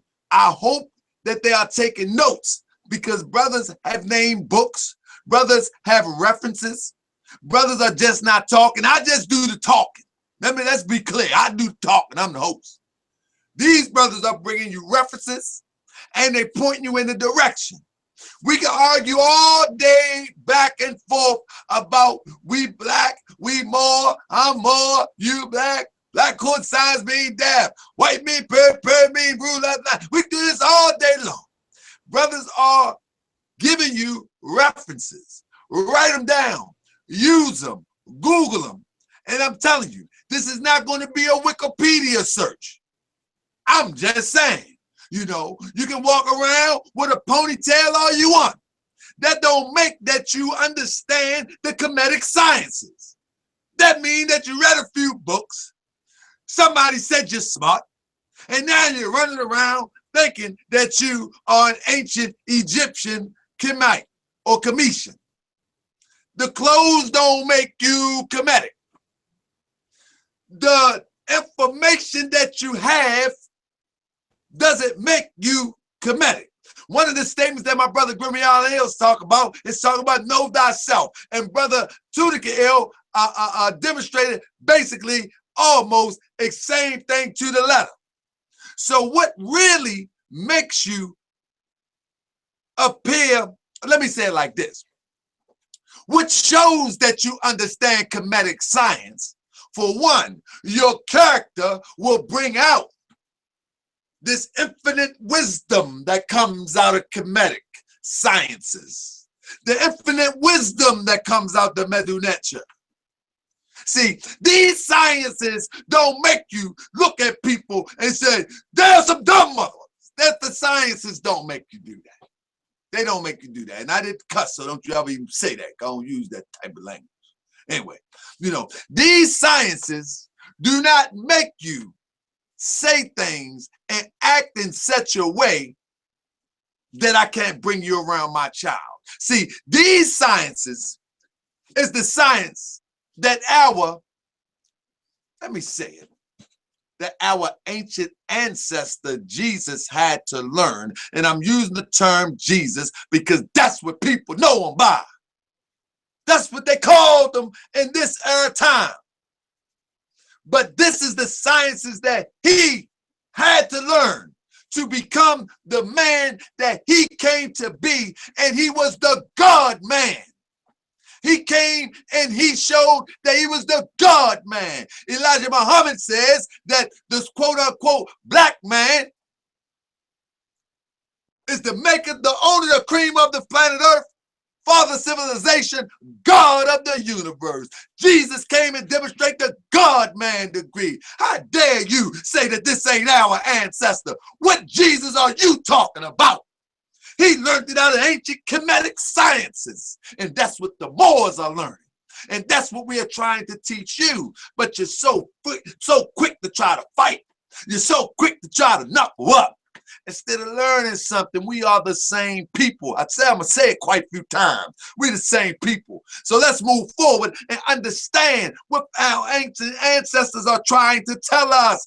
Our ancient ancestors never told us to fight who was darker, who was lighter. Do black mean skin? Do black mean that we come from a source that is all defined in black and every color come out of black? Man, our ancestor had nothing to do with that foolishness. And we should have nothing to do with it either. You know, I am a Moorish American Muslim, and I'm telling you, we have the key, the connection that connects you to ancient Kemet by blood. So find yourself a Moor and ask them, how do y'all connect yourself to ancient Kemet? Because a lot of these people talking Nile Valley civilization, they got a bunch of Irish in them. You can see the Irish up in them.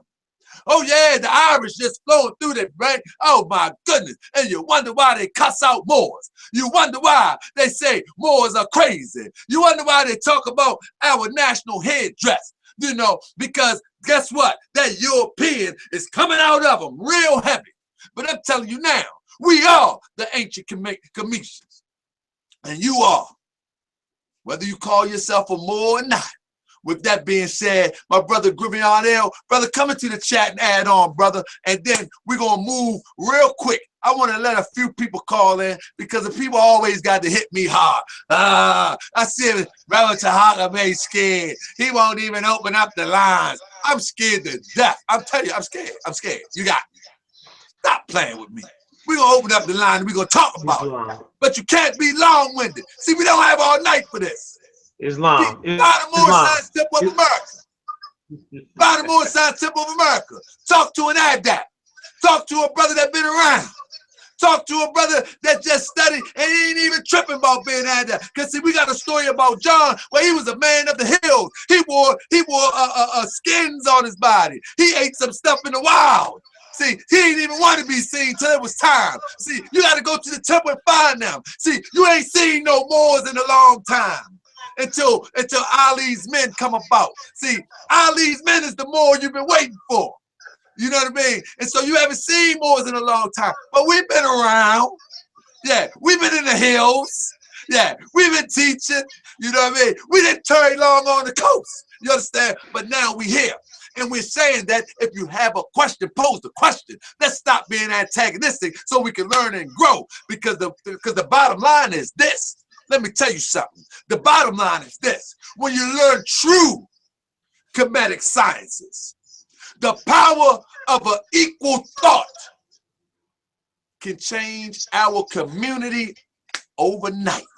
The power of an equal thought. I'm talking about this. The oneness of thought. Our power of the oneness of thought can change even the most wicked person. No, brother. There you go, talk. Brother, sister. The power of the oneness of thought could change our community overnight. As long as you beefing with me, we can't get the oneness of thought. As long as I'm beefing with you, but I ain't gonna never beef with you. I'm gonna just play around with you. I'm gonna rattle your chain every time you come at the Moors. But anyway, the power of the oneness of thought, all of this madness in the world, it can stop right in our community. Let's find a way how we can get along. And again, we are the ancient Egyptians. Brother Grivion, the floor is yours, brother. Talk to me. Islam. Islam. Can you hear me, brother? Yes, sir. He's loud. Can you hear me? Praise Allah. Oh, you know, with that being said, you know, I just wanted to follow up on what the brother Sharif said. I won't be very long, but you know, people try to castigate the Moors or the Moorish Americans, if you will. And when I think about the history of America and our people and our sojourn here, I'm gonna relate this back to the ancient Egyptians, if you will. And when you look at when Prophet Noble Drew Ali founded the Moorish Science Temple in 1913 AD, prior to that time, there was no other Asiatic, or what you want to call Moorish, mystery schools for our people. And Brother Sharif, you may know where I'm going with that. Prior to the time of the advent of Noble Drew Ali, the only thing that our people had was the Masonic order, if you will. And they inherited, and no disrespect to my Masonic brothers, but the bottom line is that, you know, it's a growing stage. It was an evolution. And there was no mystery schools for us, but they had plenty of mystery schools for the Europeans that were based upon Moorish science, if you will, or the history of the Moorish Empire, the history of the Kemetic Empire, whatever name that you want to call it. So Noble Drew Ali, saying and being an Egyptian adept and calling himself the Egyptian adept, set up amongst us in the Moorish Science Temple of America a mystery school, if you will, that we refer to as what?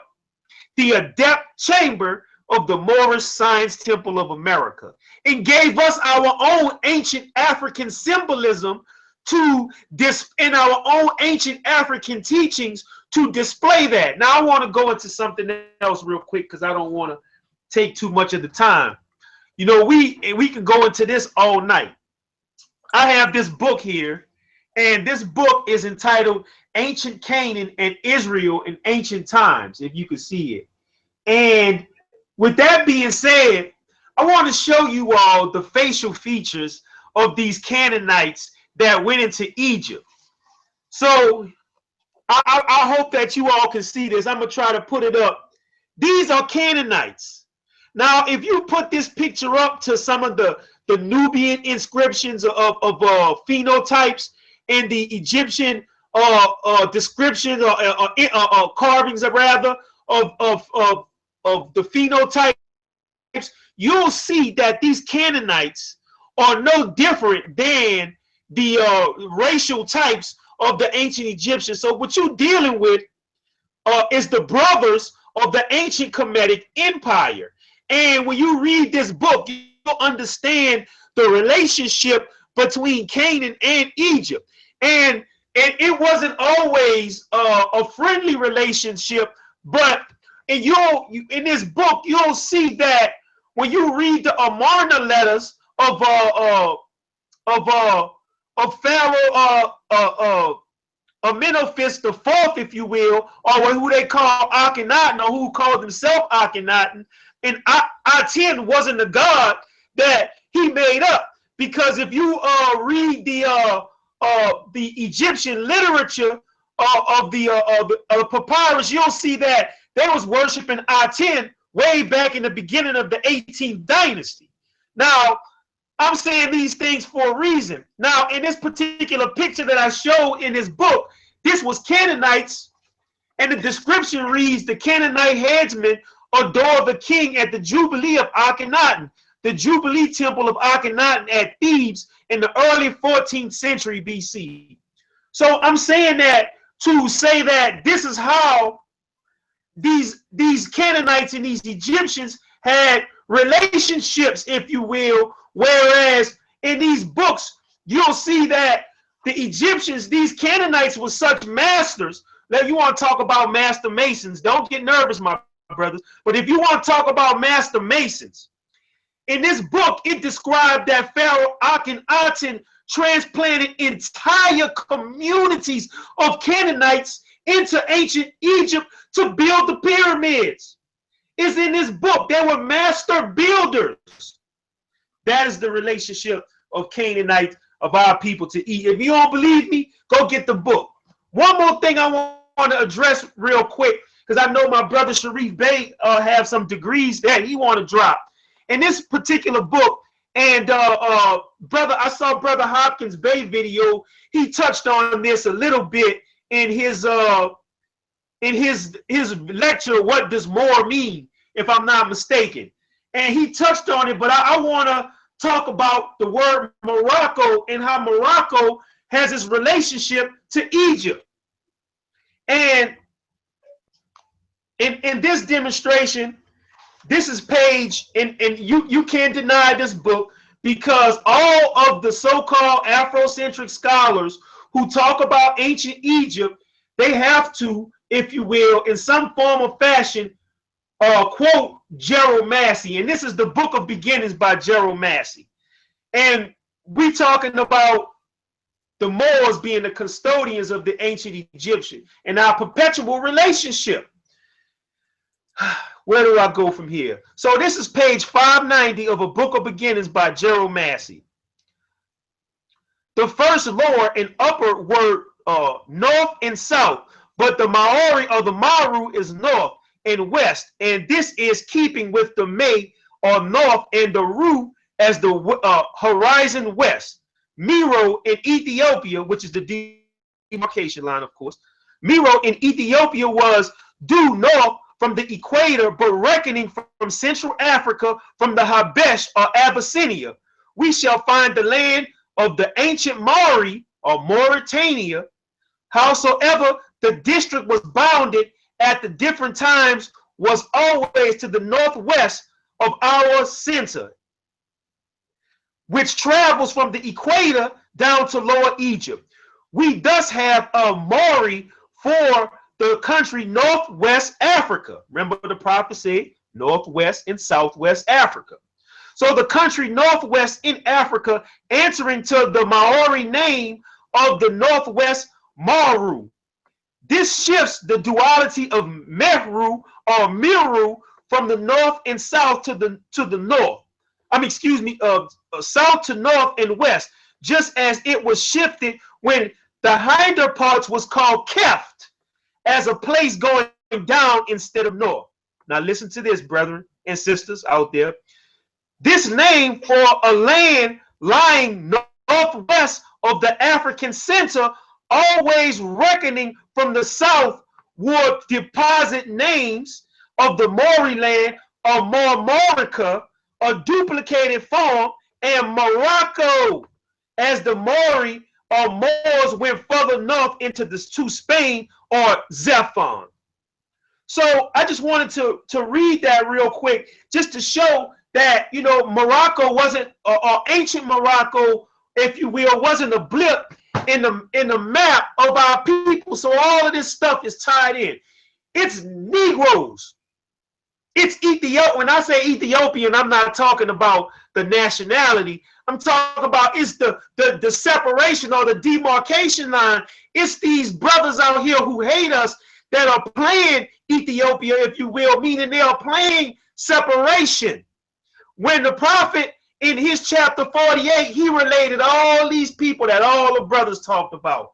The Canaanites, the Moabites, the Egyptians, the Hamathites, the Jebusites, so on and so forth, all the tribes of Canaan, Cush, Ham. He tied all of that stuff in. The Israelites, the fathers, Abraham, through which Jesus came, all of this for the Moorish American is tied in as one big school of science. And if you miss that or don't want to pick that up because you want to nitpick and nag at Moors and try to make us look crazy, which you can't, because Noble Drew Ali said you will not tear this up. This will tear you up. But anyway, all of this stuff is put into a great big school of science for us in the Moorish Science Temple and for those who understand it. Peace. Islam. With no further ado, I gotta let my brother come on in. He's patiently waiting. Brother Sharif, the floor is yours. Come on, brother.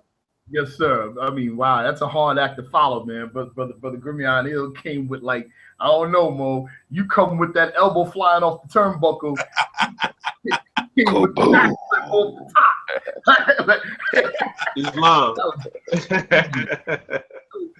But here we go. One of us. But matter of fact, brother Tahar Bay, you got your Holy Quran and the Moorish Science of America in front of you, right? Yes, sir. Well, let's just do it. Let's just crack a couple atoms. Let's just do it real quick. Let's go. Right? All right, this is what we're gonna do. We're gonna do comparative analysis, people. This is what we're gonna do. Comparative analysis. All right. Everybody says that the Moors, or a lot of the detractors say that we don't got no real Moorish science, or we don't got no connection to ancient Kemetic science or the Egyptian tradition or the Egyptian science or whatever. Now, chapter 45, instruction 2 of the Holy Quran of the Moorish Science Temple of America says the key of civilization was and is in the hands of the Asiatic nations, the Moorish, who were the ancient Moabites and the founders of the Holy City of Mecca, right? All right. So we're talking about not just our forefathers, we're talking about those of us in the Moorish Science Temple of America. All right, we're about to demonstrate that right now. Brother Jawakabe, can you turn to chapter 18, instruction 15 through 19 of the Holy Quran of the Moorish Science Temple of America? I'm right. Read that really quick. Okay, 18, 15. Now what? Yes, sir. Now, of course, when you read it, you know, when this brother reads it, everybody's going to be like, oh, they on that religious dogma. They on that religious Oh, yeah, I got him. Go ahead, read them, Mo. Go ahead. First of all, I want to do a disclaimer, meaning that I want y'all to pay attention to the context. Right. Context. Right. If you got a problem with Jesus, it's okay. Pay attention to the context. Here we go. 15 through what, my brother? 15 through 19. 15 through 19. 15. Now, Jesus did not sleep within the tomb. The body is the manifest of soul, but soul is without its manifest. And in the realm of souls, unmanifest, the Lord went forth and taught. He opened up the prison doors and set the prisoners free. He broke the chains of captive souls and led the captives to the light. He said, you got it? You good? You still reading, right? How far you want me to go? Because you went to 19, right? You went to 19, right? Yes. He sat in the council with the patriarchs and the prophets of olden times. There you go. Okay. Now, I want everybody to take a look at this book right here. First of all, let me remind everybody, especially Moorish Americans, key 68 of the Moorish Quran questionnaire. What people represent the highest self? Answer: the angels who protect the holy city of Mecca. All right. What do we mean by that? We necessarily talking about the literal holy city of Mecca. We're talking about the place of peace. We're talking, but the nature of these people is what? To protect something. So if we're looking at an institution in this day and time, or the type of institutions in this day and time that protect a secret, and we get right back to what our brother Grimion said. So with that being said, take a look at this book, please. Can you see it? Can you see it? Can you see it? You see the title of this book? By C.W. Ledbetter. Freemasonry and its Ancient Mystic Rites. Okay, here we go. Egyptian Mysteries. Egyptian Mysteries, page 47. During the ceremony, this is an Egyptian mystery initiation called the fourth initiation, people. During the ceremony, the candidate laid himself down upon a wooden cross, made hollow to receive and support his body. His arms were lightly bound with cords, the ends of which were left loose to typify the voluntary nature of the sacrifice. The candidate was passed into a trance, left the physical body, and passed in full consciousness onto the astral plane. His body was carried down into a vault below the temple and placed in an immense sarcophagus where it lay for 3 days and 3 nights in the heart of the earth. During the mystical death of the body, the candidate passed through many strange experiences in the astral world and preached to the spirits in prison, to those who had recently left the body in death and were still fettered by their passions and desires. Okay, let's go. Read instruction 35 now, brother. Read instruction 35 of that very same chapter. Verse 35. Yes, sir. Hold on, bro. I got to do it like it. Verse 35. Read. That's my brothers do. Verse 35. Read. I love. Peace to my Hebrew brothers. I love y'all, brothers. That's my family. We all one family too. Don't worry about that. Because I'm real quick. Because my brother Zion Lex, he's coming on the show soon. You know, and Gorilla Hebrew and every brother. But I like this part. Read 35. No, here we go. All right, 35. It says, and Jesus opened up his eyes and said, all hail the rising sun, the coming of the day of righteousness. Okay. I'm going to continue reading from this very same book, page 47. On the morning of the 4th day of his burial, the body of the candidate was raised from its sepulcher and borne into the outer air at the eastern side of the Great Pyramid, so that the first rays of the rising sun might awaken him from his long sleep. There we go. Yes. There is no, now I got one more thing to share. I mean, we could do this all day. Like, we really can do this all day, but I got one more thing to share. Brother, can you turn to chapter 3 of the Holy Quran of the Moorish Science Temple? I'm on it. Yes, sir. Chapter 3. We want to look at instructions. Instruction 5 through 11. Bro. 5 through 11 from chapter 3. Go ahead, brother. And my brother Sharif would. Brother man, truth is but one. Brother, you can see this. You can see this right here. Let me see something real quick. You see my markings? Yes, sir. Brother, we were studying this today in Sunday school. Matter of fact, not only this is our chapter for the week, we studied it in Sunday school, and I told the brothers that in our Sunday school, because it was our first Sunday school, praise the Lord, that it was our first Sunday school at Subordinate Temple 19 in Baltimore, Maryland. So real quick sidebar. And I was telling the Grand Sheik, I said, not only are we going to read the chapter, we're going to expound upon the chapter as if it was a Friday holy day. Because we're going to raise the ethers up on a Sunday, just like we're going to re-raise them up on a Friday, because we're going to get people jump started. So I demonstrated this chapter today. And then my brother Sharif was, brother man, truth is but one.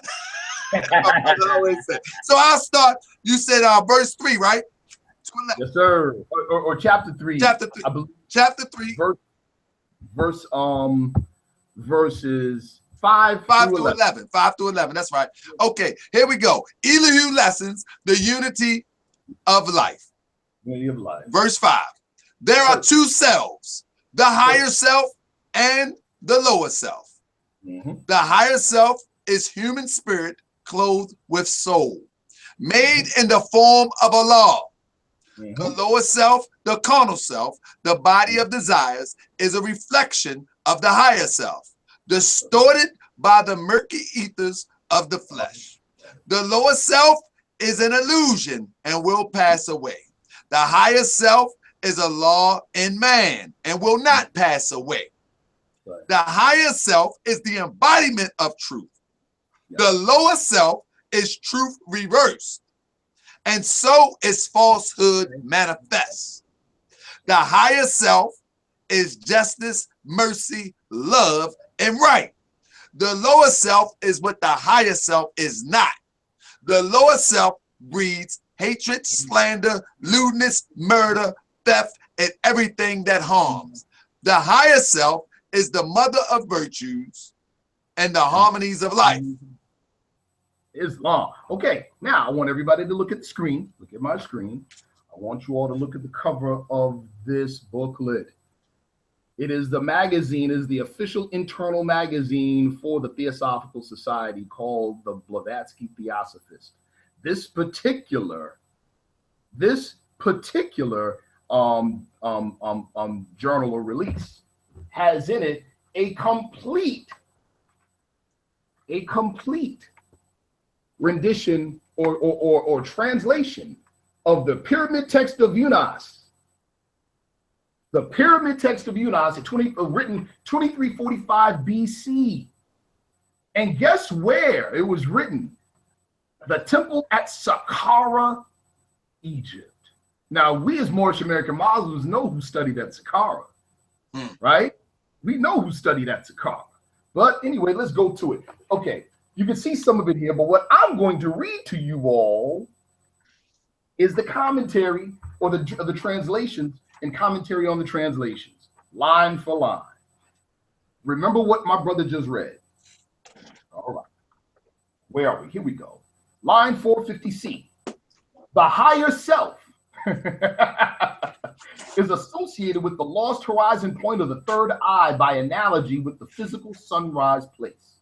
The higher self of the king brings the third eye to the human king in a fully functioning condition. Throughout the pyramid text, the left eye is also the third eye, just as it is usually in the Tibetan religious art today. Here we go.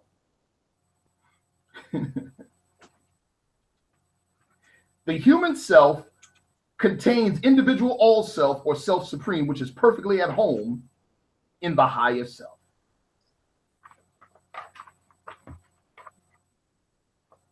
The lower self, this is line 456D, the lower self is being abandoned in favor of the higher self when the human self chooses to ascend to his own higher half. The human self ascends by actually entering the third eye vision before him, which is his own higher or God self. The word pure throughout the pyramid text simply means free from the lower animal self. The higher God self is thus necessarily pure. Don't you ever in your life say our prophet didn't give us ancient Kemetic science. That's almost word for word, chapter 3 of the Holy Quran of the Moorish Science Temple of America. But we're not done yet. This same individual says this. Listen to this, people. The two interlaced triangles of creation contain both the science of the philosophical stone and the squaring of the circle, the great problems of life and death and the mystery of evil. The student who can explain this sign, Woo! from every one of its aspects is virtually an adept. The end. Peace. Woo! Brother, this is what we're going to do. We're going to open the line up, brother. Brother, we're going to open the line. I want to say this. First of all, in order to understand what my brother just read, this is in all truth as I know it. First of all, we have to get away from trying to be a slick, smooth talker and using all these medunetta, funky little slick little words and catchphrases and pick up a real book.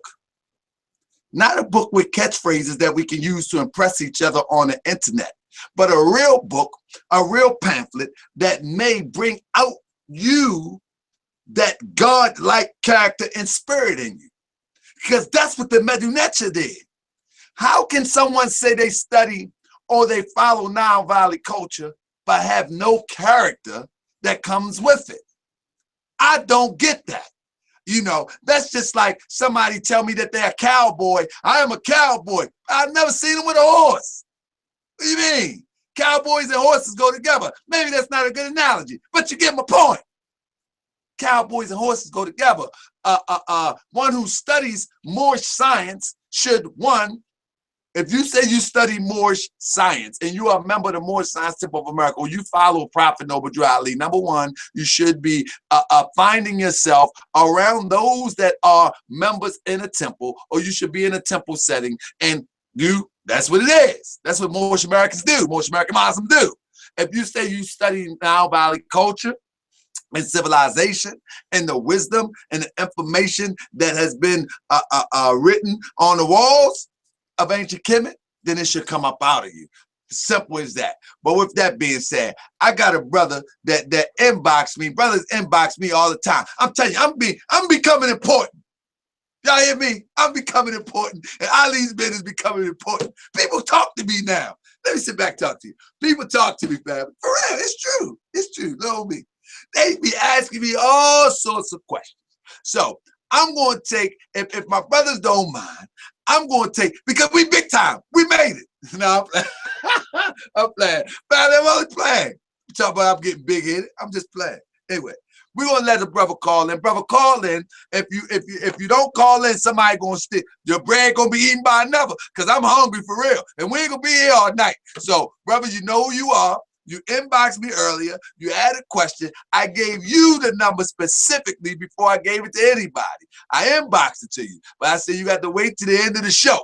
Now, the show is at the end. So I'm going to give you a second. And then while I'm doing that, I'll let my brother, whoever want to grab the floor, I'm going to put the number in the chat room and let somebody grab the floor and go on in real quick. And I'm going to let the number go. Now, I'm telling you, real quick, real quick, I'm telling you, family, we ain't going to be long-winded all along now, because I'm telling you, I got things to do, like eat. All right? Now, so here we go. Let's go. Because listen, this is how industrious Moors are. Brother, can you believe my whole day was, I had a mechanic working on my car. I left my car there. My car's still there now. Got a ride to the temple. Cleaned up the temple. You vacuum, just tidy up a little bit. Did all that. At the temple. Got a ride to my other vehicle. Rode on home. And got ready for the show and been here. So I'm hungry. So y'all gonna have to make it short and sweet when I put this phone in the chat. So brother, give me all there. You take it away, brother. Islam Moore. I know everybody been working and tired. I'm gonna try to make this short and sweet. You know, the brother Sharif Bey also, you know, quoted from the Moorish, the Holy Quran of the Moorish Science Temple of America, excuse me, and in verse 1 and 45, it mentions this Mecca, or this Holy Quran of Mecca, and you know, we talking about the Egyptian mysteries or the Egyptian sciences as it relates to the Moors. And I also wanted to point out a quick, interesting little tidbit as well from Natural Genesis. I hope everybody can see this. Natural Genesis by again by Gerald Massey, and this is on page 81, and this is basically a breakdown of, you know, as anybody know Gerald Massey breaks everything down and how it relates to ancient Kemet or Egypt, if you will, or and the science to that. And I want to point out this tidbit that he said about the holy city of Mecca, because, you know, Elijah Muhammad, if I'm not mistaken, kind of pointed this out as well. And, you know, a lot of people say that there's a hidden in a secret library under the Kaaba in Egypt, but I mean in Mecca, if you will. But I'm not gonna go into that. But I want to read this real quick because I want to touch on something else. This is regarding Mecca, page 81, Natural Genesis by Gerald Massey, excuse me. The various heavens of the different creations were represented on earth as the house, tabernacle, or temple of the gods, ranging from that of the typical mount to that of the astronomical dome, or heaven indoors. The tabernacle of the wilderness was made according to the pattern seen in the mount with the cherubim, and everybody know about the cherubim in Moorish science, the two bears, its tree of 7 branches, and other celestial symbols. Now, observe this part. The Kaaba of Mecca, and he gives the Egyptian breakdown of the word Makkah, which he spells M-A-K-H-A, denotes the equipoise or the equinox. Is the quadrangle, excuse me, of the 4 quarters, with the addition of the height and depths. The well, this could be identical with the hexagram or the cube of Ptah. And everybody in Kemetic science know the god Ptah. This Kaaba was fabled to have been first let down from heaven to Adam and to have been remodeled by Seth, Abraham, and others. A knowledge of these things, celestial and chronological, including the 7 of the chariots, the Kabiri, the cab of the mount, and the 4 corners, the Kaaba. Brother, you shut down on us, brother.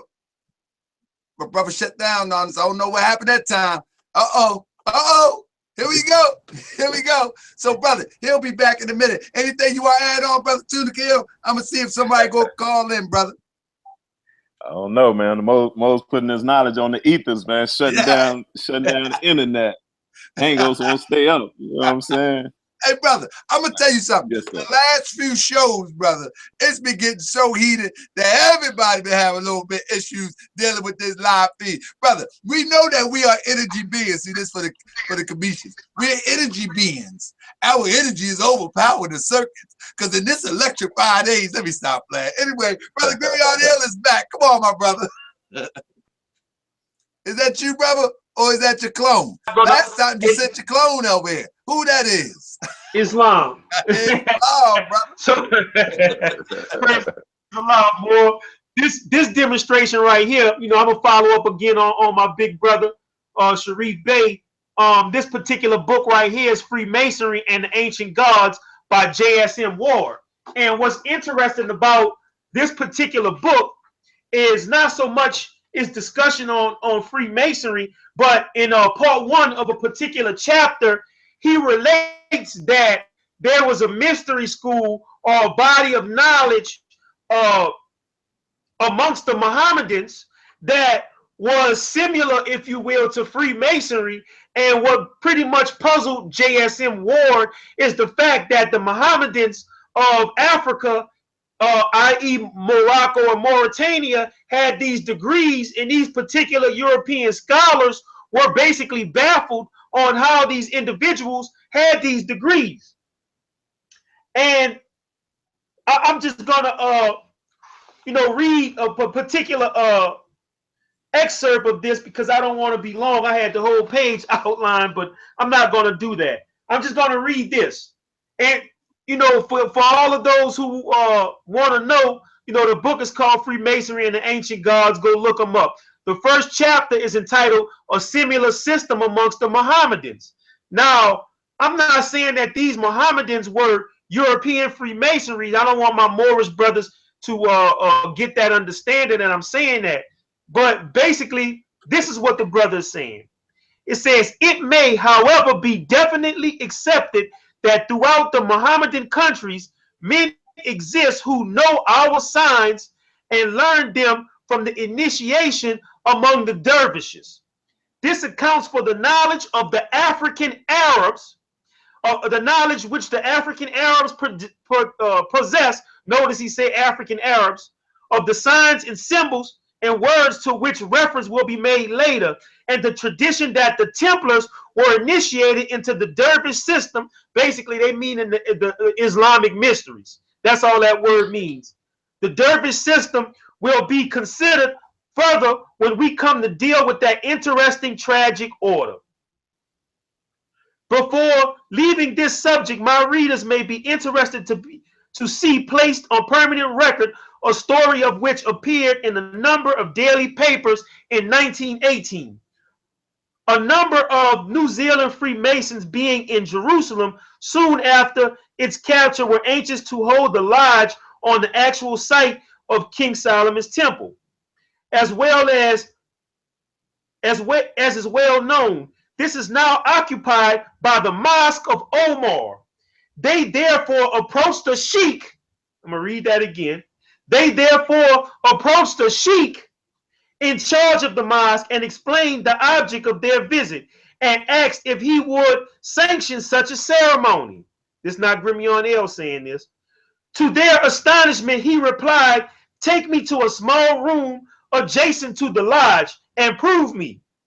So basically, what the sheikh did is he asked the European to test him in the knowledge of Freemasonry, meaning that this ancient sheikh already had the knowledge.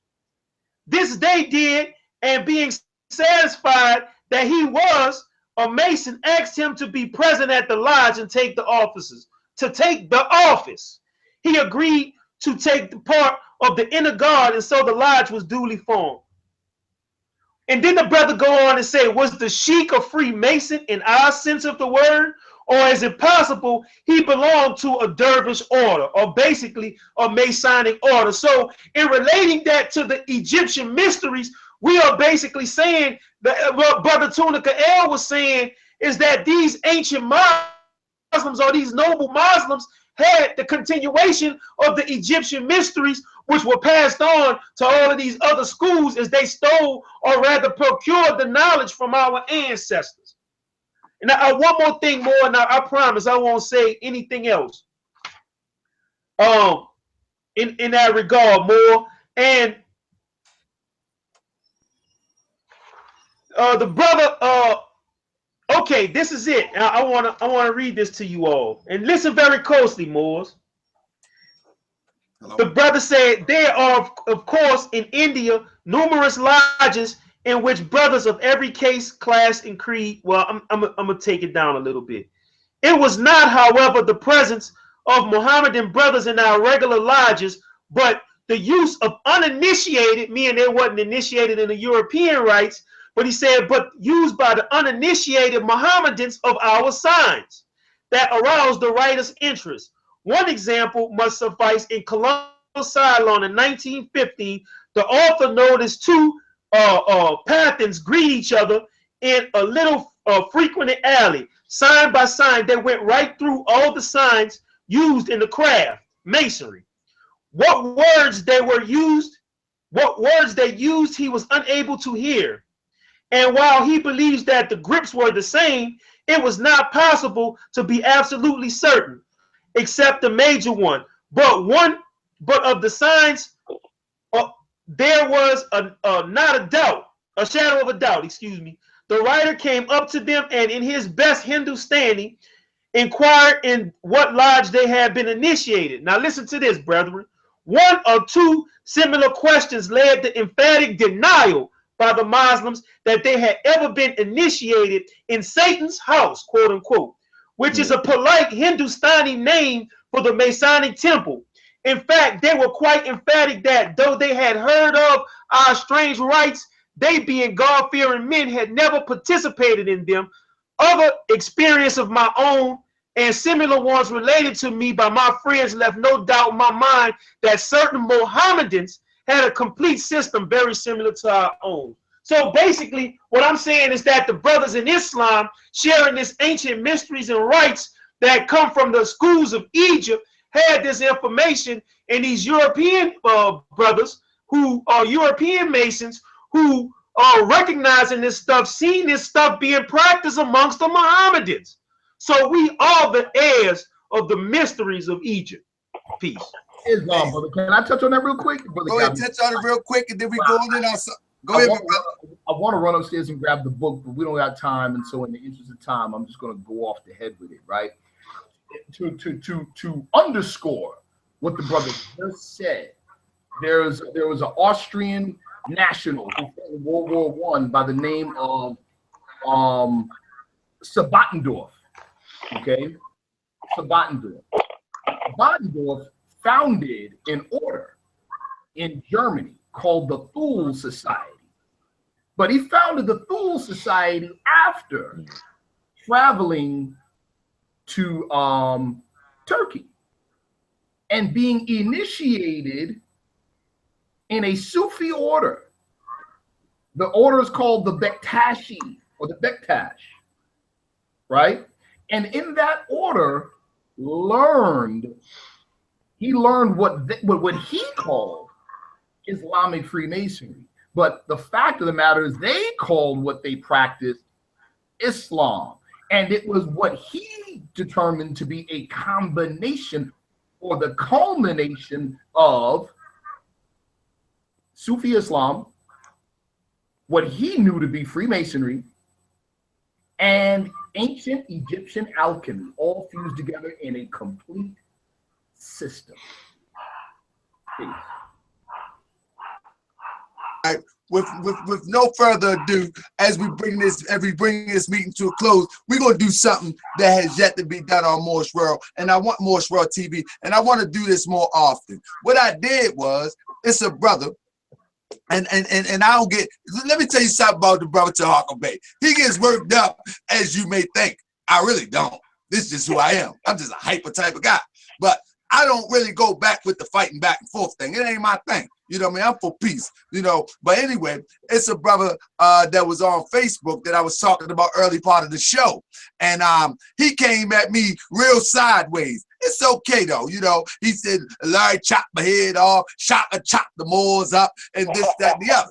That's what the brother said. But it's okay. We invite this type of thing because we understand that the Moors before us, they have not demonstrated the lessons in the form in which Ali's men demonstrate this. So it's okay. You know, a lot of Moors have been in the temple, none of them have been in the public to demonstrate it to this level. It's okay. So the problem is this. We need to begin to communicate better so we can get an understanding as opposed to trying to fight one another and continue to separate each other. And both of us, to two of us, will never learn anything. So this brother had a question. We calmed down. We lowered the conversation and it calmed down to the point he came to the question of, how can we disprove that Shaka's information concerning, I think it was Syria, is wrong, that we have information that Allah predates that and that the Fez predates that? My response was Shaka information was so off that the two don't even relate. He's taking two different cultures and sandwiches them together and then going to make them one. When the lady who taught about the lessons that Shaka tried to use to refute the term Allah and the Fez, it's not even related. But nevertheless, that was my response. They don't relate. They're two different cultures. They don't go together. Nevertheless, I'll let my brother Askia, brother Peace and Love, I'll let you explain it from your point of view, and let's bring it into the chat, and then we'll walk out with this, brother. Hopefully we can clear any misconception that you may have. The floor is yours, my brother. All right, brother. First of all, yeah, I do apologize for coming at you a little sideways. Can you hear me? Yes, sir. Yes, sir. I hear you very good. Very clear. All right, yeah, I guess I'm on delay. Yeah, the freaking video's behind, but it's all good. I'll try not to look at the video because you're going in with the gestures. But yeah, you know, peace to y'all, brothers. You know, I was born and raised in America, but my dad is from Senegal. You know, he's Wolof, and so I guess I am a little bit contentious with a lot of my, you know, Moorish brothers, just because me personally, I don't have like identity problems. I'm not saying that all of you guys do, but I feel like a lot of people from the Moorish school of thought and the Hebrew Israelite school of thought, they are, you know, obviously, you know, they've been victims and they've been displaced and kidnapped and stripped of a lot of their culture and history. So I feel like they attempt to,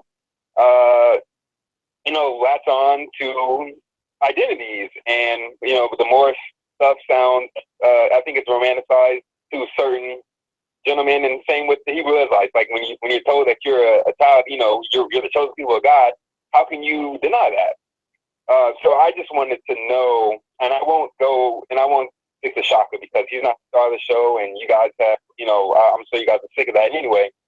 But I just wanted to know, whenever I search for, I'm trying to do my own research, because when I hear about the Moors, I hear about people from Senegambia, and I hear about how perhaps this may be true about how Arabs or so-called Berbers hired people from my tribe to be a slave army.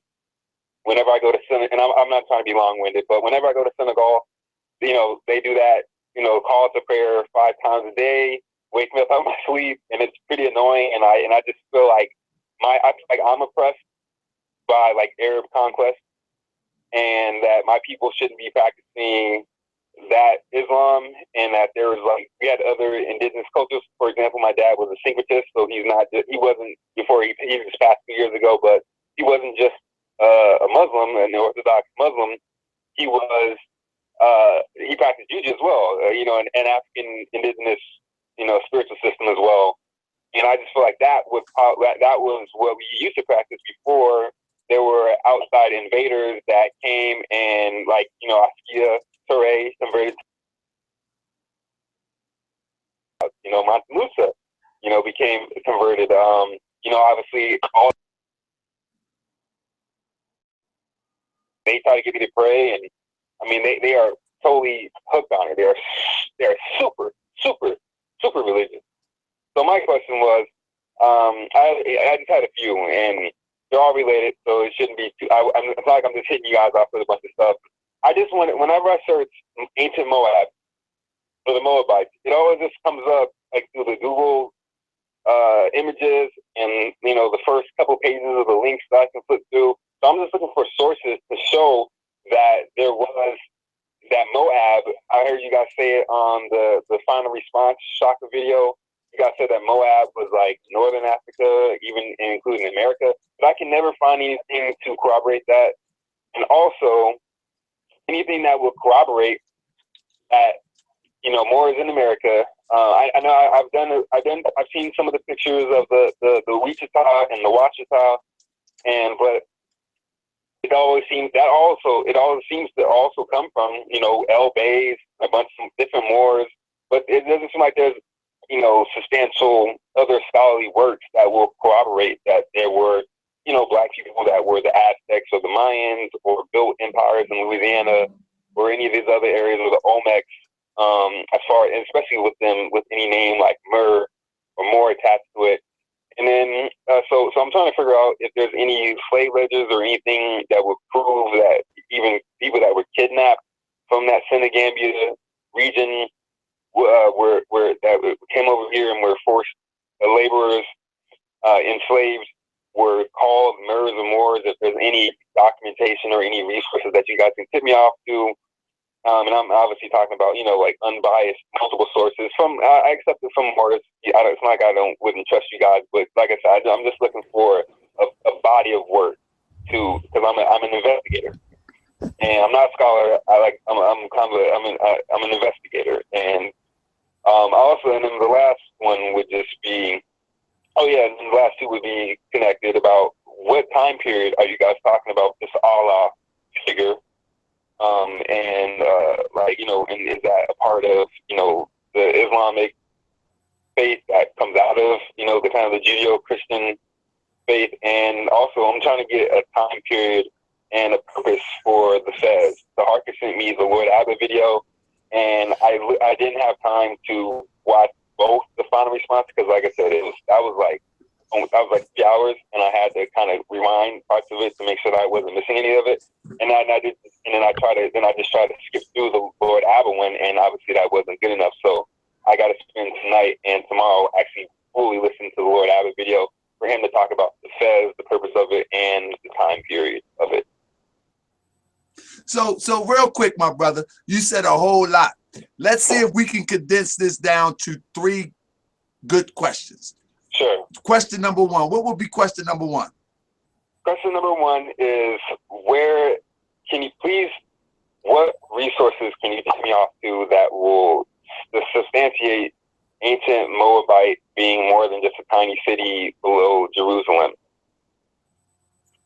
All right. He said, what sources can we use to substantiate that the Moabite is just a tiny city?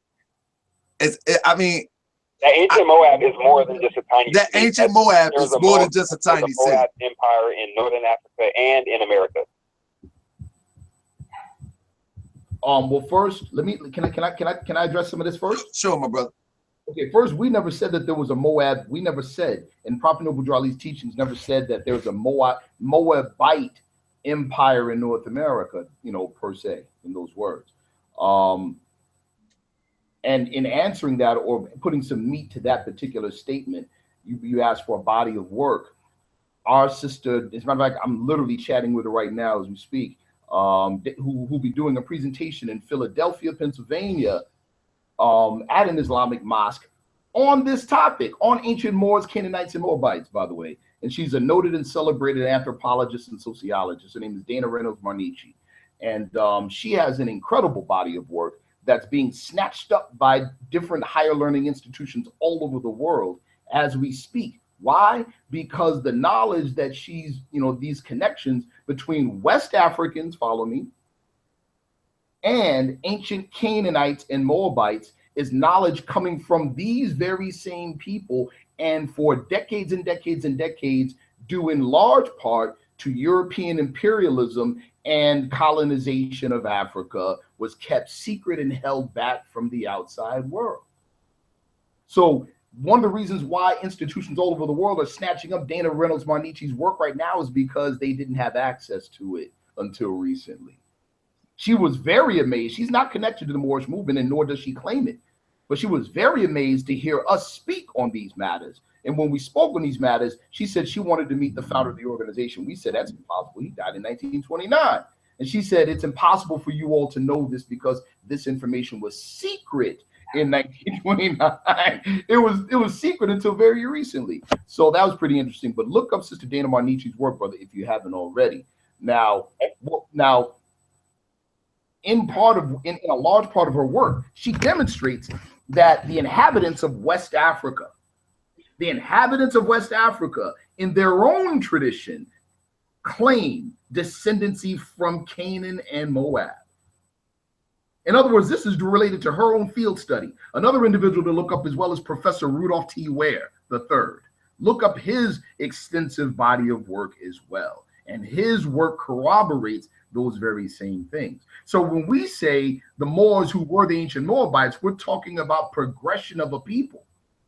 You understand what I'm saying? The people remain the same, nations rise and fall, which brings me to the other issue about when we talk about the Moorish or the Moroccan Empire. An empire, as we defined earlier, An empire, as we defined early on in the show, is an extensive group of states or countries under a single supreme authority. Now, you know, you mentioned, you know, I believe you mentioned Senegal, right? And what happens, especially in history, we got to remember, even with scholastic history today, has been heavily tainted with European imperialism. Heavily tainted with European imperialism. So what do I mean by that? Battle of Tundibi in 1591, for instance, right? When people love to quote that and say, yeah, the Moors sacked Timbuktu. The Moors disrupted the Songhai Empire. There was an empire called the Songhai Empire. There was not a race of people called Songhai, though. Think about that. There was no such thing as a Songhai language. Think about that. But aren't these the very same questions people ask us when we say Moorish American? The problem is because they're thinking tribal and not national or imperial. You understand what I'm saying? So, and that also causes confusion when we start talking about identifying what a Moor was at that time. Because, for instance, during the time of Jesus, 2,000 years ago in Palestine, that area was ruled by the Roman Empire. So those people were Palestinians, as we may call them today, and practiced their own culture, tradition, religion, etc. But politically, they were Roman citizens because they were subject to the Roman Empire. You see what I'm saying? So with the Battle of Tundibi, it disrupted the Songhai Empire, which was made up of what? A group of tribes, a confederacy of tribes. What do we mean by disrupted the empire? They went back to their individual tribal affiliations, and the confederation of the empire was broken up. You see what I'm saying? So when we say we're descendants of Moroccans and born in America, we're not necessarily speaking racially. We're definitely not speaking racially. And we're not necessarily speaking ethnically, but we are speaking politically. Because there were a number of nations at that time period ruled by the Moroccan Empire. Yeah, I just like to add, brother, also this idea of Islam in Africa. First of all, Islam has been in Africa since like the 7th century. That's well over 1,300, 1,400 years. And having said that, as you mentioned, Dr. Rudolph T. Ware and others, he dispels the myth that Islam was spread in West Africa via the sword.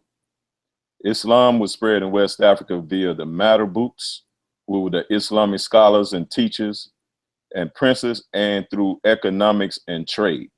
So most of the conversion in West Africa was not forced. The people converted of their own free will en masse in West Africa due to some of those some of them saw economic opportunity. Some of them recognized within the system, the old system that's just been revamped. Other ones, because of the widespread economic network that Islam have that reached all the way to China and India. Many people convert in West Africa, many different reasons, but the idea of Africa, of Islam spreading in West Africa via the sword of conquest is a myth. Okay, now, that being said, I cut you real quick. I understand that, and I'm gonna let you finish. What my understanding of why my particular tribe, the Wallach tribe, converted was because they wanted to be in the Berber Arab armies, so they did it willingly. So I didn't say that. That was my story, and you can correct that if I'm wrong about that. Okay, yeah. Well, I was just making that point because that's a common misconception that Islam spread in Africa, as if when you mentioned that why are your people practicing this foreign religion, you know, I was outlining some of the reasons that they adopted Islam, because and again, many of the tribes in Africa, and Sister Dani Marnichi, Reynolds Marnichi, she has a site called Afro-Asiatic blogspot.com. Hold up, brother. Say Afro-Asiatic. You broke up a little bit. Afro-Asiatic and Afroasiatics.com. Afroasiatic.com. I got it for you. I know you're trying to stop this information, but you ain't gonna stop it. So, brother, and real she goes quick into great detail in identifying the tribes by name very exhaustively Yes, sir. who claim descendancy from Canaan and Moab in that area of Arabia. In fact, she says many of the biblical stories actually took place in Arabia. And that's a whole nother story. But the point being, check her out if you're looking for documentation for to that regard. And as it relates to certain things you hear Moors say, we want to distinguish and differentiate that we are Ali's men. We represent the particular teachings of Prophet Noble Drew Ali. And all of those who call themselves Moors in the United States of America do not do that. So you're gonna hear some wild things that's being said by those who call themselves Moors, but the ones who follow the Prophet Noble Drew Ali and or the historical perspective and narrative that he espoused, yeah, we are finding references and sources to support our claims, and you know, there's a lot of mixture out there, so be careful and seek out learned ones who are versed in the teachings of Prophet Noble Drew Ali if you want clarity on some of those things. I want to touch with the brother. Also, I want to follow with the brother real quick too about him mentioning a Moabite empire in the Americas, or kingdom in the Americas. Now, we've already kind of spoken to the issue of the descendants of Moabites and Canaanites, right? We've spoken to that. Now, as far as presence in the Americas, one of the things I mentioned in the April 10th debate, and I didn't go into great detail, but it was sufficient at the time, is that we demonstrated that the whole doctrine of discovery, initiated by the Pope and Vatican, was against the Moors, specifically the Moors expelled from Spain. And that was the foundation of the transatlantic slave trade. Commensurate with that was the seizing and the taking possession of all lands formerly under the Moorish Empire. And that included the eastern seaboard of the United States. And this is why, to this day, we know that Christopher Columbus didn't discover anything, but under the doctrine of discovery for the Catholic Church against the Moors, he claimed America. You see what I'm saying? And we also have the documentation from the Vatican. We also have maps from the Portuguese in the seizing of what they call dominions of Africa, which were actually North America. Yes, sir. And finally, concerning the identities of those termed African Americans, I heard you chuckle when you said that they are trying to attach themselves to various identities. And there's a hint of truth to what you're saying. But African Americans, those terms as such, are a conglomeration of many African ethnic groups and nationalities. So being that they are a conglomeration of those ethnic groups and nationality, it's within their rights to claim whichever ones they identify with, because they actually descend from all those various groups. So so if ones decide to choose this group or that group and rightfully have descendancy, considering you can cross-reference which tribes and nations were brought over in the transatlantic trade, you can look at which ones was pre-Columbian, which ones were pre-Columbus, and you can draw inferences of which tribes and nationalities that make up this conglomeration of African peoples that African Americans are. And you will come to the conclusion that they have every right to choose whichever one of those they descend from and that they identify with.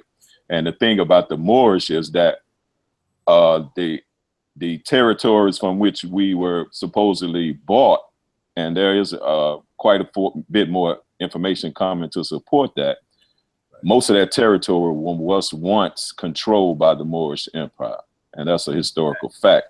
So you're claiming the empire, but that does not deny whichever ethnic group, African that you identify with. That's your every right as well.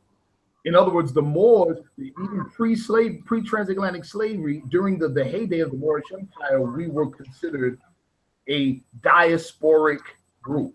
The term Moorish American or Moors, as relates to the Moorish Empire, it denotes a socio-political identity, not a racial identity, and not necessarily an ethnic identity.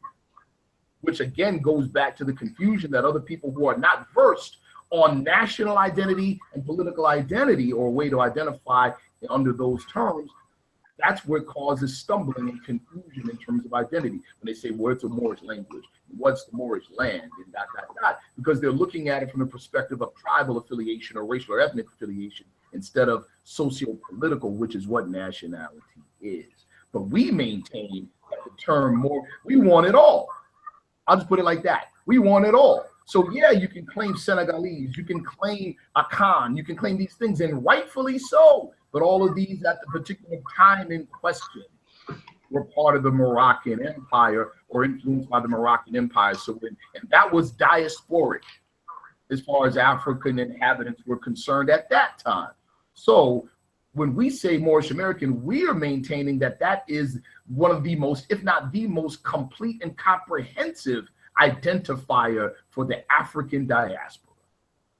All right, and my brother, I don't want to tarry too much longer, but I want to say this, brother. If you was to ask, if I was to be here on this channel right now or on Facebook talking about Chinese people, they believe in the dog god, and the dog god is this, that, and the third, and you do the research on it, and then you say, oh, what are you talking about, the dog god? And then you come back and forth with me. You are in your rightful you are in the right state of mind right at that point to do that.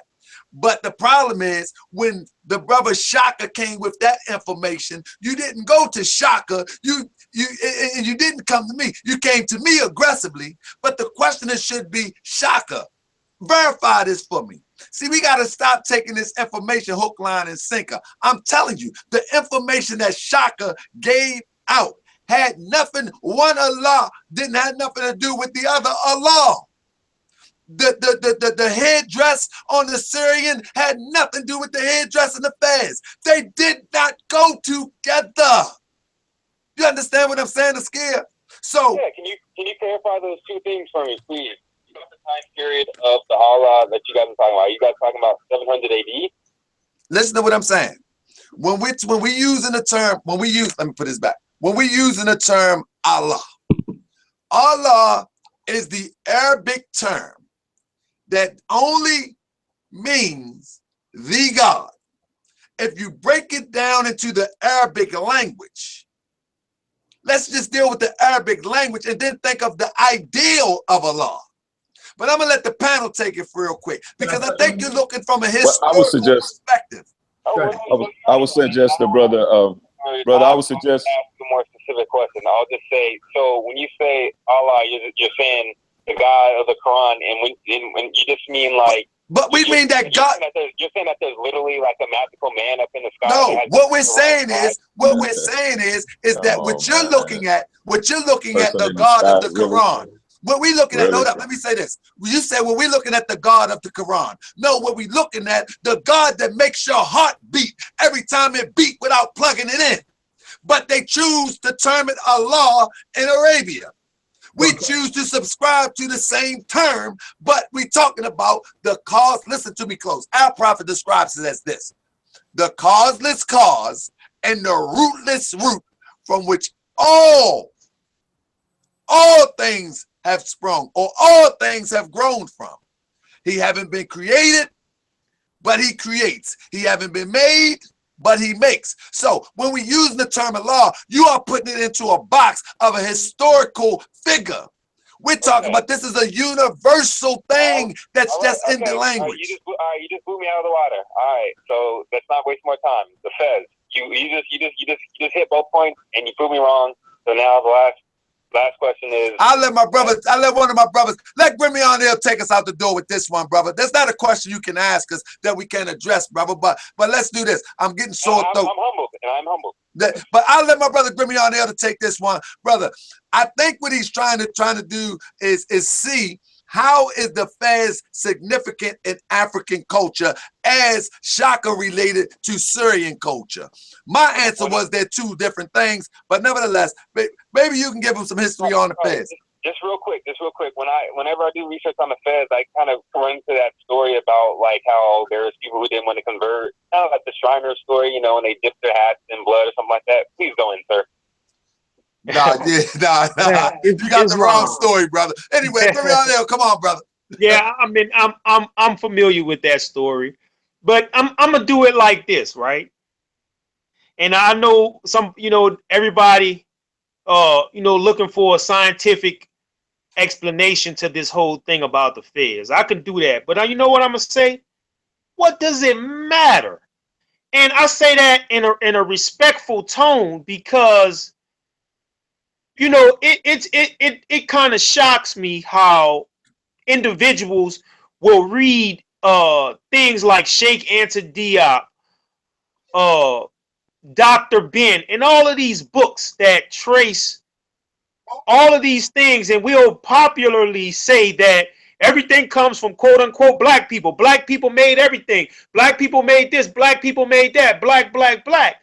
But when it comes to certain things in regards to the Moorish Americans who've been recently over the past few years castigated by the people like Shaka and I'm pretty sure you're familiar with that whole thing. That's what gave you that misinformation. But this coming from Grimion L. When you study the immediate history of the fairs, this was a headdress of learning that originated amongst the Moroccan or the Moabite or the Moorish people in North Africa. It may have ancient roots in other civilizations, like if that brother show an Assyrian with a fez on, if you or somebody chiseled in the wall with the fez on, the bottom line is that those are African people or Afro-Asiatic people with cylindrical or conal headdresses on. So this headdress relates to our ancient ancestors. So, what does it matter? Because, the same people who would talk about everything comes from Africans will say, oh, yeah, y'all got on a Turkish headdress. That comes from white people, quote unquote. Man, this is the type of stuff that, and I'm not blaming you, brother, man, but this is the type of stuff that people do on the playground in middle school. And these people are taking these arguments and they're giving them to sincere seekers like you. So when you see somebody like me or my wife or Sharif Bey and Sharif Bey's wife, Tunica L, and all of our mates, when you see us, y'all ready to bash our head off because this propaganda machine has made it look like we are these enemies of the race when that's not true. People in Africa still to this day wear this headdress. As a matter of fact, the teacher of Marcus Garvey, Deuce Muhammad Ali, Effendi Bey, which was a dark-hued brother like myself, you can go look up his picture. He was the first influencer and teacher of Marcus Garvey, and he has this headdress on. The matter of fact, the words Africa for the Africans and one God, one aim, and one destiny. The Honorable Marcus Mosiah Garvey, which we refer to divinely in the Moorish Science Temple of America as John the Harbinger or John the Baptist, he wore this same headdress. Look up Deuce Muhammad Ali, brother, man. In that point, and this is my last point, in that point to the Moors, I don't have time to go into everything that I want to go into, but my family is mentioned in this book. My family's surname, Grimion, which is the French last name that I have. They talk about my family in this book, and I don't know if you all can see it, but it's called Africans in Colonial Louisiana. And if you get this book, you'll go in there, and on page 93, it talks about the Moors, and I'll read it real quick. Africans in Colonial Louisiana. I know Tunica L got this book because we both are originally Louisianians. And on page 93, this book says no slave ships arrived in Louisiana during 1730. The ships sent to Senegal were too busy putting out fires there. But basically what they mean is that the Muslims, these Senegalese people who were Muslims at the time was basically fighting these slave traders. It was the Muslims was fighting them. And I'm gonna point out something else. Yeah, they had race traders in Africa. I mean, come on, let's keep it real. But in that new movie Roots, which I'm glad they made that new movie Roots, what ended up happening is these brothers was catching slaves and bringing people to these Portuguese and Spanish slave traders. And it was the Muslims who came, you know, Kunta Kinte's family, excuse me, came and they drew down on these boys. They was like, you know, salam alaikum. You know what you're doing? Let these men go. It was Muslims who drew down on these slave traders, people who believed in Allah. And you know, let me go back to the record. And it goes on. They said there had been a 10-month delay in the ship's departure from Lorient because it had required extensive refitting. It arrived in Senegal. Let me just go down. It arrived in Senegal on August 28 and remained there for 14 months, fighting against British interlopers, challenging the Company of Indies' monopoly of the gum trade along the coast of Mauritania. The French had great difficulty with the Moors along the coast. The pilot of St. Louis wrote, "The Moors behave very badly, and we can never land without risking several attacks by this bunch of Moors." So you have slave traders making inroads to the coast of northwestern and southwestern Africa, and you have the Moors fighting these slave traders. Yo, The French had great Islam.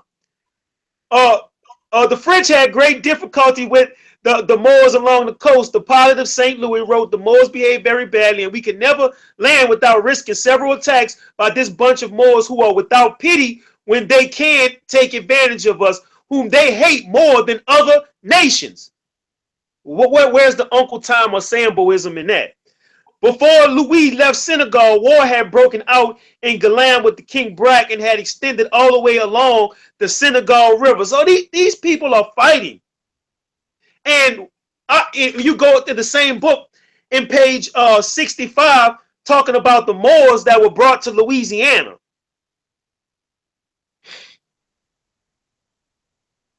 Okay,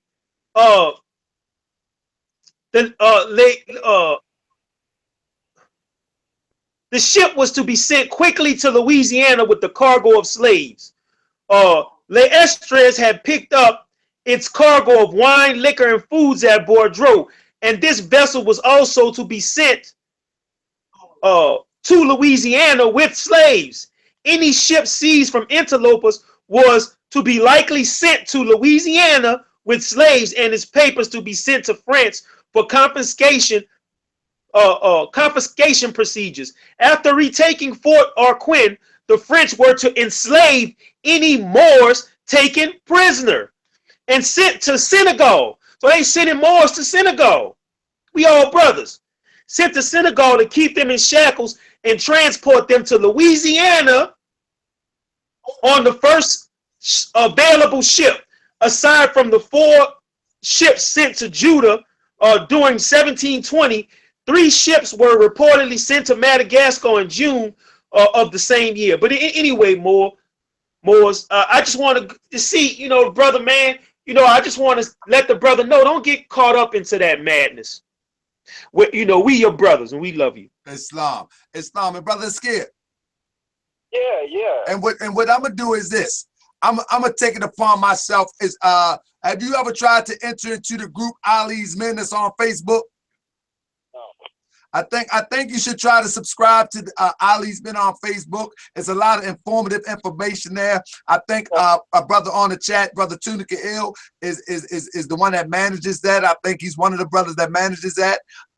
Maybe you can send a request to that, because the thing is this, brother, the stuff that is being given to the public, you're not and the reason why I'm glad we had this conversation, you're one amongst hundreds, maybe thousands, that believe that the Moors are some race trader, that we are only trying to grab onto something because we're so starving for identity, that we are so identity starved, we will grab anything just to be somebody, when that's not the case. And there's many brothers out there like that, but it's okay. There's many sisters out there like that that believe that too, but it's okay. But brother, now you're going to have a way to verify more information, because listen, if you think you're going to get the information from Shaka or anybody on that other platform, it's not going to happen.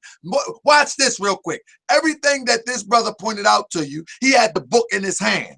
It wasn't a quick, see, they talk about the Christian church so much in those sort of communities, but they do the same thing that the preacher or the pastor do. They pick out a little verse and then they expound upon it and then convince you that the whole book represents that little verse. And that's the same thing that Shaka did with his little presentation. He picked up a little thing and then he expounded upon it. And I did the research because I had to pick it apart so we can do a show on it. And it was only 13 minutes of information out of 2.5 hours of video. So he picked out a little piece, he expounded upon it, and then he convinced people that it was fact. However, what Brother Grimion L just did, Brother Tunica L, they hold up books. Get this book. Check this book out. It's probably books you never even heard of. But nevertheless, this book's verify exactly what he's saying in real time. He didn't pick out a page and then paste it on the screen and say, look, there it is. He didn't do that. So I hope that you got something out of this. Yeah, brother. Yeah. Well, I guess I have to apologize, and I stand corrected. I'm not an agent or anything either, doctor, anybody on. No. But I just want to say just a couple of things in closing. One, I think my middle name is Shek, Shek Antajab. And on top of that, I would like to let you know that, my cousin is pretty wealthy, and he lives in Dakar, Senegal. And there's a Sheikh Antajab University up the street from him, and he doesn't know who Sheikh Antajab is, which is not it's not a surprise, because the Lebanese own Senegal basically. I mean, they run Senegal or the Arabs, and especially the Lebanese. And obviously, the Professor James Small has already told us that the most closely conscious African is in America. And then, and I just want to say also, Sharif, I'm an Orangeman, man. I graduated in 2014. Too bad I never got to meet you, brother. I didn't even know about you until, I had already graduated. So that's definitely an unfortunate thing. But thank you guys, and I'll definitely subscribe to the Brother, can I say something to you really quick? Brother Omwale? Peace, brother. Are you there? Yep. Okay, real quick. We have a jewel for you, brother, forthcoming. We have a jewel based on what you just said, that's on the way, brother, and we're going to present it on Moorish World TV. We actually have a lecture done in the 80s by Sheikh Anta Diop at the Moorish Science Temple of America. And so we're going to air it on Moorish World TV. Please stay in touch with us, with Ali's Men, and so we can let you know in advance when that's going to happen. All right, brother, man? Sure, man. All right, fellas. All right, brother. Nice talking to you. Like I said, try to subscribe to Ali's Men, and they see your name, Askia. Hopefully they'll gladly accept. Everybody don't get accepted in there, but I'm requesting that you get accepted in there so you can familiarize yourself with true Moorish science. Sure, appreciate that. Have a good night, fellas. You too, my brother. All right, so with that, more, I gotta say more. I think that was that was one of the highlights of the show.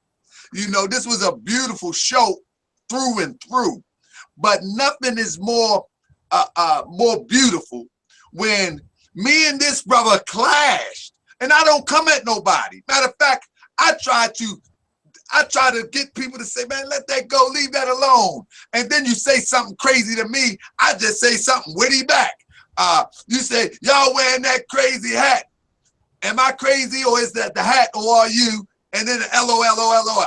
I say something back to be more witty, because I ain't into that confrontation. Because there was a time in my life when I really did like confrontation and really don't have no problem with it today, but I never was a confrontational one with words. And so I don't get in that stuff. That ain't my thing. Nevertheless, I think that was a beautiful thing that we went from bumping heads to the brother saying, wow, that's what it is. And guess what? All of his information appeared to be instigated by the Shaka Utmost video. And I was just telling a brother that at the temple on Friday night. He was like, why we got to go at this? Why we got to go at that? I say, brother, brothers always say, well, we should be doing this. Won't we go stand in front of the police department? We should be doing that. I said, brother, the Prophet Noble Drew Ali teaches us that there's work enough for all. Brother, that's just a small portion of the work too.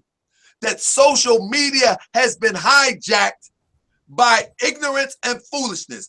Either you're watching somebody twerking, you watching some girl taking her clothes off, you watch her altering her body, or you get into the conscious community circles and everybody's bashing one another, busting each other upside the head, and then say they believe in the uplifting and the advancement of our people as a whole.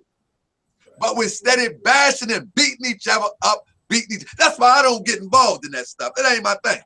But nevertheless, for the brother to come on here, and we started on Facebook, and he was saying things like, you know, everybody know I'm a busy guy. Everybody on this chat is a busy guy. He'll ask a question, and then he say, I got all weekend. I'll wait for it. Don't run from it, Tahaga. I'll wait for it. So just to see him get some clarity today was a blessing, brother. Any closing words from the brothers? I guess not. Yes, sir. I'll start real quick. Islam. I got to jump off. But this was a powerful show. And I don't mean powerful like gloating, like we did our thing or we dropped bombs. It was powerful because we got to share with our brothers and sisters. You know what I'm saying? I'm sure I could speak for all of us that we don't come into this thing, with the normal, even though we sometimes we carry that energy, or it seems we carry that energy. We don't come into this thing with the normal or what people are used to as far as the whole so-called battle scholarship and the whole adversarial conscious Jerry Springer type demonstration. We don't come in here with that thing. It's like, we really love our people, regardless of what you want to call yourself, regardless of how you want to identify. We really love our people. So this was a dope show. It was a powerful show because we got to share with our people what we get at least twice a week. You see what I'm saying? That's right. To us, this is like, yeah, okay. This is a conversation that we have. Somebody, I'm going to put this out there, Brother Talker Bay. Somebody asked Brother Talker Bay, who actually does network programming, and they asked, and they said, who writes your shows? Who plans and organizes your shows?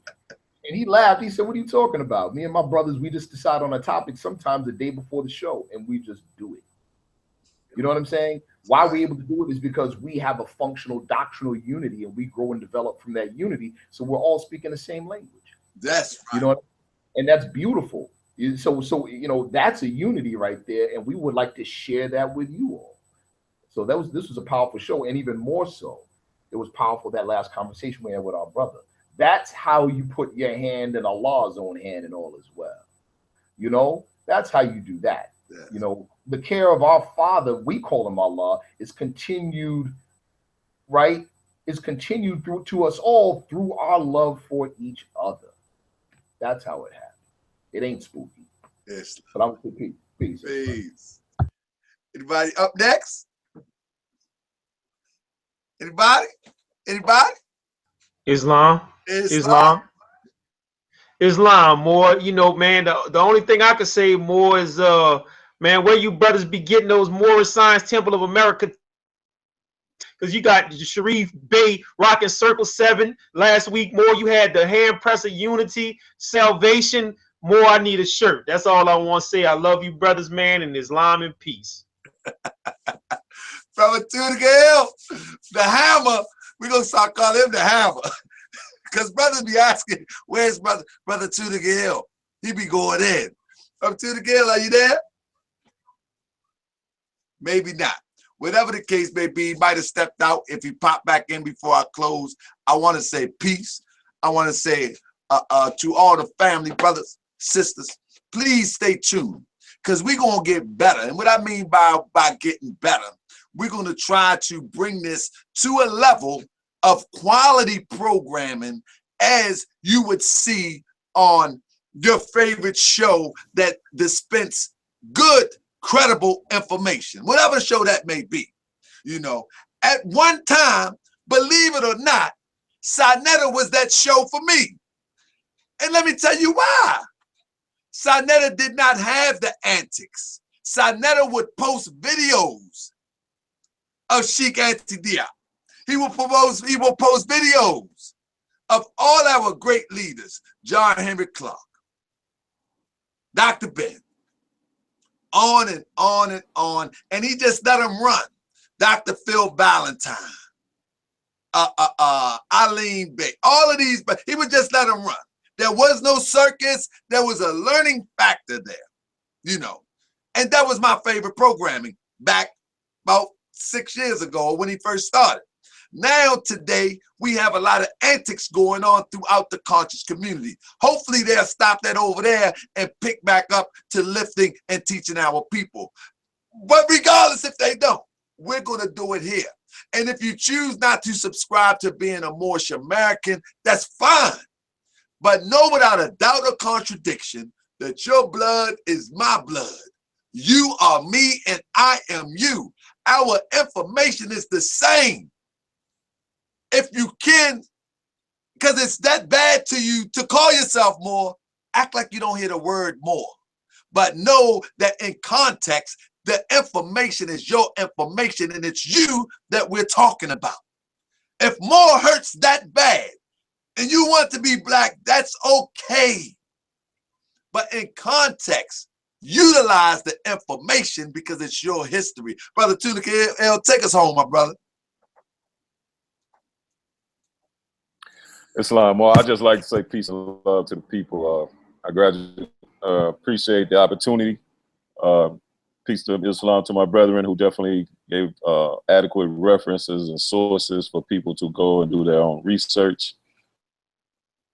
So I hope we get to a point where we quit wasting time and reacting to frivolous claims, and we just go on the offensive and you know, really just teach our people as we did tonight.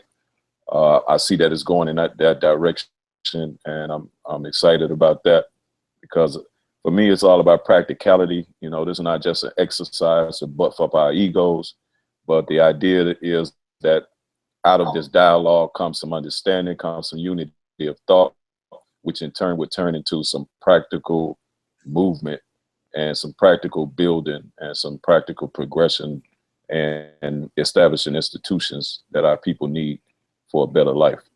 Islam. Islam. And my final words is this. If you are in the Baltimore area, I am asking you to come and join me in the Grand Sheik and the brothers and sisters at Subordinate Temple, Branch Temple 19. We at 3802 Clifton Avenue, zip code 21216. I just say zip code, you know, it's Baltimore, Maryland, 21216. And I'm telling you, you will not be disappointed.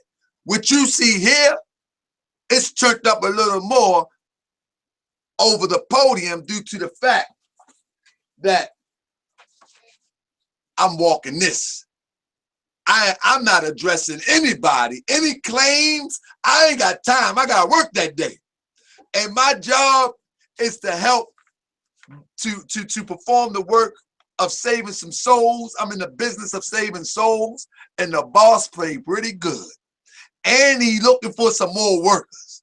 I'm telling you, he treats you real nice. He buy you lunch every day. I'm stop playing. Allah takes care of his workers. That's what I'm trying to get to. We are in the business of saving souls. Come on, join us.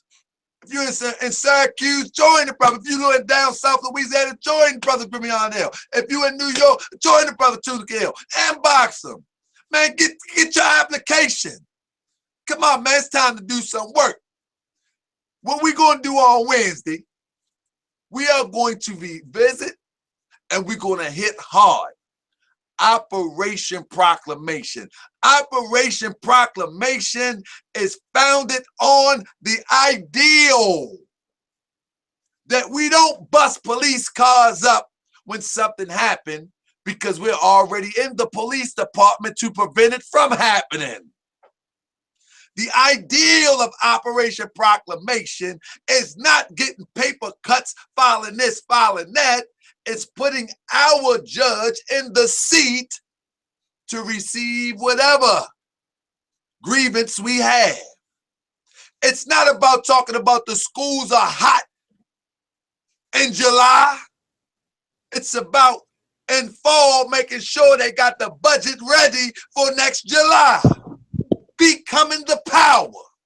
So tune in on Wednesday. We're going to talk about how you put yourself in office. And when I say yourself, I'm talking about somebody that looks like you. Not somebody that looks like you, but not for you, but somebody that looks like you, feel like you, going through the same thing that you went through. Where when something happens, you can pick up the phone and say, hold up, this just happened. And we can get our just due before it gets out of hand, like in North Carolina. So I want y'all to watch, because we're going to talk about how we claim our power. And it ain't about getting paper cuts. I'm going to tell you that now. With that, I say peace, one love, and I talk to y'all on Wednesday. Peace.